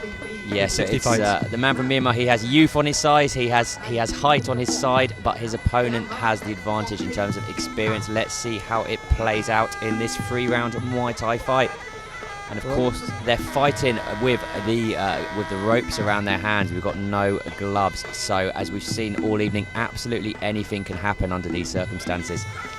You can't see it on the camera, but if you're sat right next to the ring at eye level with the floor of the ring like me and James are, you can see how much of the kind of lint that comes off the ropes is all over the floor. It's scattered so then all you can over the imagine floor, yeah. fighting, and this is going up your nose and in your eye, and at the same time that you're being beaten up by another guy. It's quite extraordinary. You think the ropes might have been to blame for the blood on your notebook, Paul? I don't know. I think it was the fists of Ali Reza that was to blame for the blood on my notebook. Yeah, we'll give him some credit. I'll get him to sign it. We'll auction that off on YouTube. All right, fighters getting ready. And this is our 9th and final fight of the evening. It's gone very quickly. It's been a blur, and there's been some extraordinary fights. Not least of all our 3 returning fighters in Lion and Ali Reza and also Galib Chelik. Yeah, I think some of those knockouts, I think you're going to be seeing them on social media. I think they will be going viral very, very quickly. Oh, head kick right off the bat by Yi Nung. What a start, and then he's really apologetic for nearly hitting the referee, but you were nowhere near. Almost got him. It's occupational hazard when you're a Muay Thai referee. It's a dangerous job. Yeah, I've seen a few sparked out. Here we. Oh, swing and a miss with that left elbow. You could see the intent there. You could see the intent, but I think Pet Palangchai could see it coming too. Yeah, and he's got legs like tree trunks, hasn't he? He's got thighs like tree trunks. I'm expecting some pretty heavy body kicks from the Thai once he warms up, but he is off to a very slow start. Interesting. Pet Palangchai seemed very comfortable fighting off the back foot, even getting backed up onto the ropes there. He's doesn't seem to be too concerned about seizing the centre of the ring. He's got very fast legs as well as being large. So let's see how these. He likes that one. Nice to see. And the fighter taunting him and then coming in with a huge attempted left cross. Yeah, he's got a broad grin on his face and he seems to be enjoying himself, and I think the reason why is that he's really controlling the action in these early exchanges. We're not even halfway through the first round, so it's early days, but so far we've not seen much from Pet Palangchai. I've seen three shots thrown, legs and I think 2 legs and a punch. There's one, and he's calling it on now, the fighter from Myanmar, saying this is too slow, come on, let's get going. He's not bothered by it though. Yeah, Pet Palam, just, the experience and not bothered by it. Huge contrast between the facial expressions of these two men. One who seems to be smiling, enjoying himself, the other who just looks very, very serious, but not at all bothered by the early success that his opponent seems to be enjoying. Pet Palangchai almost looks in slow motion when you watch him. He's got that first round of a Muay Thai fight sort of slow dance, but he looked like he got caught by a little left there. Only the ropes kept him up there. He was swept off his legs. He was just able to use the ropes, using all his experience. And as he landed, he ate a cheeky little right cross by from the Myanmar fighter. Oh, I don't know. Was he trying to land a spinning elbow there? It was. For a rear naked choke. Didn't come very close. But Pet Palangchai has the look of a man who has a plan and is sticking to it. He doesn't seem at all perturbed by how the opening round has gone. Oh! That was a huge dump. Huge dump. That's the biggest slam I've seen all night, including the MMA. And you could just hear the ring shaking. I mean, the vibrations. My seat was shaking. It was like a minor earthquake and had struck the Hua Hin area. Absolutely. And we are ringside, and that was right at our part of the ringside. Okay, now the Thai fighter seems to have woken up a little bit, throwing a couple of high kicks there. But really, really good round for Yi Nin Nung.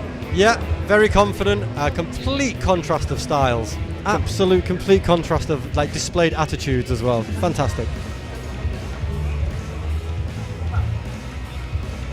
Here's the highlights. So that big push kick to the face. Push kick to the face. Look at Palangchai's face. Yeah, I don't know if it did any damage. I think there's a certain level of humiliation though when someone just sticks their heel through your face like that. Look at that look he gives him. Look at that look he gives him. All right. I'm going to get you for that. I'm going to remember that. Yep, you're going to pay for that. But so far, he hasn't. And they're looking to land those right hands. Just making the Thai fighter just cover up there and then just sweeping him off his feet the first time. And the ropes kept him up there. And that look he gives him again. The ropes keep him. But the second time, nothing kept him up. Yeah, just dumped unceremoniously onto the floor. Interesting stuff. You've got a very calm and patient, smooth, slow, sort of rhythmical style of Pet Palangchai. You've got a cocky, fiery, grinning fighter there from in Yi Ning, which is just very contrasting. But it makes you wonder, has anyone told Pet Palangchai that it's a 3-round fight? Yeah, he probably thinks it's 5. Well, he's fighting like a man that thinks he doesn't need to start scoring until the 3rd round. There's only 3 rounds, there's only 3. Tell him quick. Let's see if he picks up the pace in this 2nd round. Here they are. Let's see if he warms swing and a miss. Blocked. Another high kick. That's 2, one from each man that were blocked. Feeling him out a little. Yi Nin Nung just firing off a jab. Again, he's trapped him in the corner. Let's see if he can capitalise. Oh, he can! It's a huge kick to the back of the card. Yeah, to the thighs. kicked out his feet there. Oh, That's And he got just- to score. And he just waited. I think he's becoming, and he's tossed him. I think he's becoming a bit obvious, perhaps, with this big, loaded, heavy right kick, the high kick that Pech Palangchai is doing. And he just kind of, there he goes. He absorbs the kick and just goes straight in for the, for the attack. Yeah, he did absorb that kick. That head kick looked like it kind of might have glanced off his chin, but absolutely no damage done. And then he nearly was able to sweep out his standing leg. Wake up, come on. He really does look in slow Left motion. elbows there from Ye Nin Nung. Oh! Oh! I think that was a slip. I think that was more of a slip. He Yeah, was the going for an referee elbow. seems to agree with you, Paul. Left hand found its mark, though. Nice left hand. Again, just nice, stiff left hands. That got through. Big, again, the tactic's the same. Big right high kick. Big right high kick. He's got to mix it up, I think. That was almost Hip toss. almost a judo style throw. Yeah, Loved it. I'm not sure you're allowed to do that. There's that stiff teep. Left hook from the Thai misses by Amal, and Ye Nin Nung just complaining that Low. blow had strayed a little low. Lines up a nice right. Just glanced off the chin. Close with the elbow. Close, but not close enough with that left elbow. And here they are again.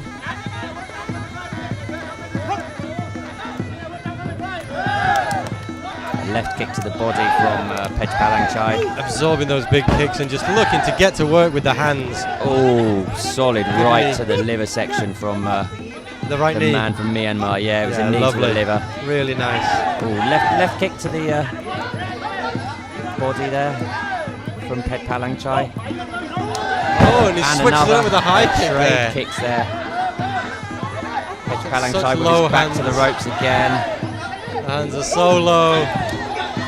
He's let that one fly over him and again responded with a sharp, low left kick again from Ye Ning. Closing Yeah. seconds of the second stanza. Another right kick from Pech Palangchai. Yep. There's not much left in that. He's gone close again with the right. Great round. Another very entertaining round. Another Again, entertaining round, and slightly closer than the second round for my money. yeah, I think it was. But again, an enormous contrast of style. You can see Pech Palangchai really relying on that big right high kick, and actually it looked for a while like Ye Yin has worked that out. He stepped a couple, he absorbed a couple, and he went straight in with some very hard low leg kicks and some hand combinations. There's one. There you go. There's an example. So he just lets that big upper, and there's another one absorbed, and he goes in with a strong leg kick followed up by good punches. For me, that was the most significant moment of the round, was that kick in the early stages from Ye Nin Nung, which just swept him off his feet, Pech Palangchai. Whether the judges will see it the same way or Yeah. not, I don't know, but that was a really eye-catching moment for me. What are you going to be saying to Pech Palangchai in the corner for coming up to this third? Maybe just stay a little busier and try and avoid getting backed up onto the ropes. Maybe mix it up a little, bit more variety. Yeah, I think so. He's becoming a little bit predictable. He's just throwing that right kick over and over again, which is fine if you're having success with the strategy, but Right. so far he hasn't really been able to land it as consistently as he would have liked, and possibly hasn't been able to land it consistently enough to win the fight. And what about in Ye Yin Yang's corner? What are you going to be saying to him? Much of the same? I think keep moving forwards Yeah. and just try and back Pech Palangchai up against the ropes if you can. Yeah, he seems to be much more dangerous when Pech Palangchai is against the ropes, loading that big, obvious high right kick, and then trying to either absorb or dodge and coming in to do some damage. Let's see how it goes. It can all change so fastly in the world of Muay Kachiak. Going for the elbow. Oh, right body kick from Pech Palangchai, partially blocked, but he Dumped him swept again. him again. Didn't like that. Yeah, the judges have got to be liking that though. Yeah. Oh, Now Pech nice Palangchai's left. fighting with a little bit more Right. urgency, moving forward. It was a good right hand from Pech Palangchai there. Just caught him. He wasn't quite ready for that one. Yeah, now it's Ye Nin Nung who's getting backed Knees. into the ropes. Knees. just reminding the judges that those are landing, and all the guys in his corner are reminding him that those knees are landing for the points. Another body kick from Pej Palangchai and another one head kick from Yi Nint Nung, just misses the mark. Definitely tying him up a bit better. Pej Palangchai is keeping him busy. He's not getting hit as many times. Yi Nint Nung looking to land a big right hand, throwing a straight left and rights. Not sure how many of them are connecting cleanly. Not clean. Not clean. They're all bouncing off and they're all just off the mark. Pej Palangchai just sneaked in a little right hand of his own there. Good body shots. Yeah, he's caught the leg and he's trying to throw punches. Difficult to do from that range. It is. It's so many of the blows just bouncing off and glancing off. Not landing cleanly. Here they Trading go. body kicks there. Here they go. Right, here we are. 1 minute 30 left in the final round. Pej Palangchai's got his back to the ropes again. Can Yi Nint Nung capitalise? Just leans back to avoid that body kick. Yeah. And then he charges again with the same kick. Oh, and does it again and counters with a low kick of his own. Misses low with a kick. high kick. Good strategy. Dodges the high kick. Comes in with a big, strong low kick. Right hand goes in. Oh, it's so close. Not clean, but they're connecting. Those rights are getting through the gloves. Yeah, it's really giving Pej Palangchai something to think about as well. He's throwing those right hands with nasty, nasty Stiff intentions. There's another one. Stiff right by Pej Palangchai there as well, though. He needs to uppercut was so close. I haven't seen many of them from the Burmese fighter. Yeah, that's the only trouble with throwing these kind of wild looping shots. The advantage is that you can finish the fight with one punch. The disadvantage is you do leave yourself open for counters, and I think we've seen that in this round. Up against the ropes again. Yeah, he's backing up. Boom! There you go. It's a good shot. Pej Palangchai's fighting like a man who thinks he's ahead on the scorecards. It'll be very interesting to see whether the judges take that view. See, he's backing up now. Yeah, I wouldn't, definitely wouldn't be leaving it to the judges if I was the Burmese fighter. No. Both fighters looking a bit tired now. Big body Two kick. body kicks, but Yi Nint Nung's definitely had a little bit more behind it. Okay, they've just about managed to stop fighting. So yeah, I am not going to second guess the judges here, so you will just have to wait for Matthew Dean to declare who has been rendered the winner, because I've been wrong already tonight, and I don't want to be wrong again. No comment about the previous decisions. So let's see. Yeah, It was a good fight. Yeah, I believe fighters from Myanmar are 0-1 against fighters from Thailand in bouts which have gone the distance this evening. Whether that will set a precedent, I'm sure that has nothing to come into play at all. well, we will find out momentarily. Matthew Dean here we about go. to do the honours. Who would you give it to, James, honestly? I would lean towards the Burmese fighter. Me too. But as I keep repeating, I'm not a judge, so Same. I bow to the superior knowledge and experience of the three men who are. Using my pen right now. I think he might have returned it, Got actually, it. Paul. I got it back. An honest judge. That's good to know. You know, no corruption here at Legend FC. Absolutely not. No, as honest as the day is long. Everyone involved in the entire show production And in our brand. final bout Here we this go. evening, ladies and gentlemen, 3 rounds of Muay Thai action. We have a winner from the red corner. Okay, wow. They are not happy with that. The Thai crowd are not happy with that. For once, that though, is we well- are in agreement with the judges. I think, Wow. Paul. Yeah, man, I'd have gone that way. Just being honest, I just think it was much more aggressive, much more variety, more frequency, more Absolutely. shots connected. Absolutely, Simple as that. I can't make an argument for Pej Palangchai having won that fight, and I'm glad he didn't. So congratulations to Yi Nint Nung taking the win back to Myanmar. Well done, young man. I think we'll be seeing this guy again in the future. And let's just get this. I think he's going to medal receive production. his massive medallion. All our winners here at Legend Fighting Championship receive a massive medallion. Yeah, I didn't have a chance to mention that. Sponsored by BA Baracus and Run DMC. ขอบคุณคุณพุทธิยาพันแสงนะครับผมอุปนายกสมาคมการท่องเที่ยวหัวหินชะอำนะครับผมสำหรับการมอบเหรียญรางวัลให้กับผู้ชนะของเราในวันนี้ครับซึ่งชกกันจบไปเรียบร้อยนะฮะ9คู่ครับ3คู่แบบ MMA ครับอีก6คู่ครับบนเวทีมวยไทยของเราแบบมวยไทยคาดเชือกทั้งหญิงและชายครับโอ้โหสนุกมันๆอีกแล้วนะฮะคุณวิว แบบเดือดสุดๆอย่าบอกได้เลยว่าอาวุธหนักแล้วโหดด้วยนะคะต่อยกันเท่าไหร่ก็ไม่มีน้องนะคะบางคู่เนี่ย โอ้โห ไม่ยอมกันง่ายๆ อย่างแน่นอนค ค รั รั บบ ชมสมศักดิ์ศรีนะฮะนี่คือ Legend Fighting Championship นะครับผมปีที่2แล้วนะฮะต้องบอกว่าในศึกต่อไปครับก็ต้องมีแฟนรอติดตาม ว่าจะชกเมื่อไหร่และที่ไหนนะซึ่งสามารถไปดูที่ Facebook แล้วก็ YouTube ของ Legend Fighting Championship กันได้นะเดี๋ยวจะรีบบอกกันว่าจะชกที่ไหนวันไหนกันบ้าง ใช่แล้วค่ะแล้วเราจะทยอยอัปเดตทุกภาพนะคะและคลิปวิดีโอต่างๆนะคะลงนะคะก็ฝากให้เป็นแฟนรายการนะคะติดตามด้วยค่ะ สุดยอดเลยครับวันนี้ต้องขอขอบคุณผู้สนับสนุนใจดีของเราครับ ขอขอบคุณบริษัทไทยประกันชีวิตจำกัด บริษัทพลังงานบริษัทจำกัด บริษัท World Energy Wear จำกัด เชวาลาเวลเนสหัวหิน ศูนย์การค้าบลูพอร์ตหัวหิน พราวกรุ๊ป และขอบคุณโรงแรม Intercontinental หัวหินรีสอร์ทนะครับ โรงแรม Holiday Inn วานานาวาหัวหินครับสวนน้ำวานานาวาหัวหินครับ True Arena หัวหิน The Legend Arena นะครับ และสถานีโทรทัศน์ช่อง 8 King of Fighting Sport กดหมายเลข 27 นะครับผมสำหรับเรา 2 คนนะฮะ และ Legend Fighting Championship เจอกันคราวหน้า สวัสดีครับ สวัสดีค่ะ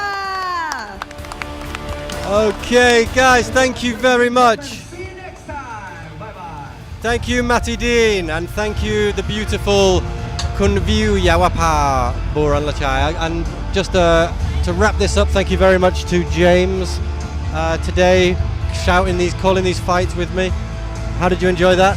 It's been a fantastic evening, Paul. Always is here at Blueport with Legend Fighting Championship. Some crazy KOs, and as I said earlier, I'm sure some of these are going to be going viral. You're going to be seeing them all over social media in the coming weeks. You have to. And again, highlight reels. You watch these. Make sure that you check out, if you're tuning into YouTube late and you missed it live, you got to check out Ali Rezar's fight. You got to check out Lion Muay Thai Gym. You got to check out Galib, yes. Galib Chalik. And these guys are going to make, I'm pretty sure these guys are going to make their name for themselves. Thank you to Legend Fighting Championship. Okay, last one from me. Thanks to all our sponsors. Thank you very much to the team, the promotion, the organisers, and most of all, the fighters and the fans that come to enjoy this. Thank you, Hua Hin.